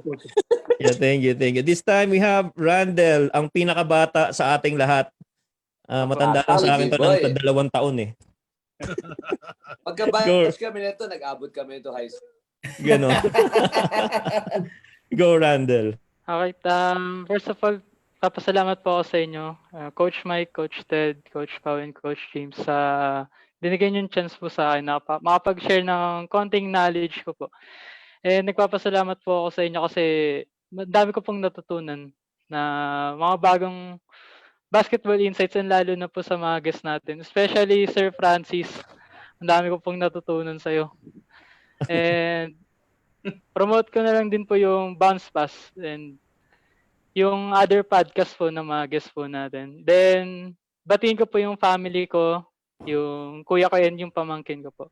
And also yung coach ko po nung sa St. Francis, si Coach Lon Almendrala. And also, Coach, good evening. And also, para sa mga nangangarap, palakas lang tayo. Maabot natin yan. Yan. Wala ka bang babatiin girlfriend or mom, dad mo? Hindi mo batiin? Ayan, yung family ko po, si mom and thank you po sa mga pag-support sa akin. And girlfriend po, wala po. Yan. Mukhang well-supported ka nga ni... Baka naman boyfriend yan, ha? Ay, di po.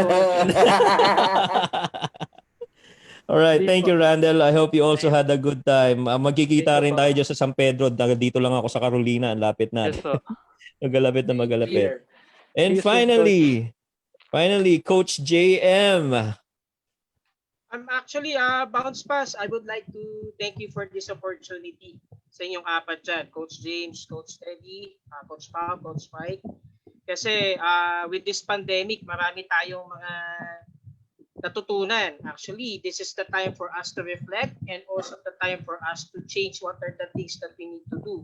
Para pagdating natin sa normal nating buhay, siguro alam na natin kung ano yung mga bagay na pwede pa natin magawa para sa buhay. And at the same time, marami rin tayong opportunities. Marami rin tayong mga nakita mga bagay na, pwede pala tayo maging flexible. Diba? Aside from being a coach, diba? We can do a lot of things that will help ourselves. Diba? Kasama na rin yung family natin. So yun nga, sana matapos na itong pandemic and at the same time, gusto ko lang din batiin sila Coach Nolly, Mejos, yan, sila Coach Den, Bautista, yan, sila Coach Charles. Tapos yung mga kasama ko din sa Live Learn Hoops kasi I'm handling adult camps pala. Nice. So, wala pang pandemic. And then, syempre, yung family ko, yung mom ko, tulog na actually. Baka mag-view niya to tomorrow morning. Uh-huh. So everything, sana lang talaga matapos itong pandemic so that makabalik na tayo sa mga normal nating buhay. And at the same time, yung mga natutunan natin with this 5 months, or kung kailan man matatapos ito, madadala natin. Diba? So biggest transformation for us. And sooner or later, Coach James, ha? Sa tune-up. Kaya tayo hindi nag-tune-up game. Sure. Oo nga eh, tagal na eh. Yeah. Thank you very much, Coach JM. Thank you so much. Maraming salamat, Coach Jem. It was an honor having all of you as our guests. And just for parang souvenir sake, can we all have a photo? I'll just take a photo so that I'll post this. No, everybody give us your brightest smile. Yan, ready? Nandito naman lahat, no? Paano ba naiwan? Wala, no? Lahat nandito. Ready? 1, 2, 3. All right. So, coaches, palakpakan natin yung mga guests natin. Good job, guys. Thank you for making this interesting and we really have you in mind. Wala tayo face mask, no? Wala tayong face mask. So, thank you very much.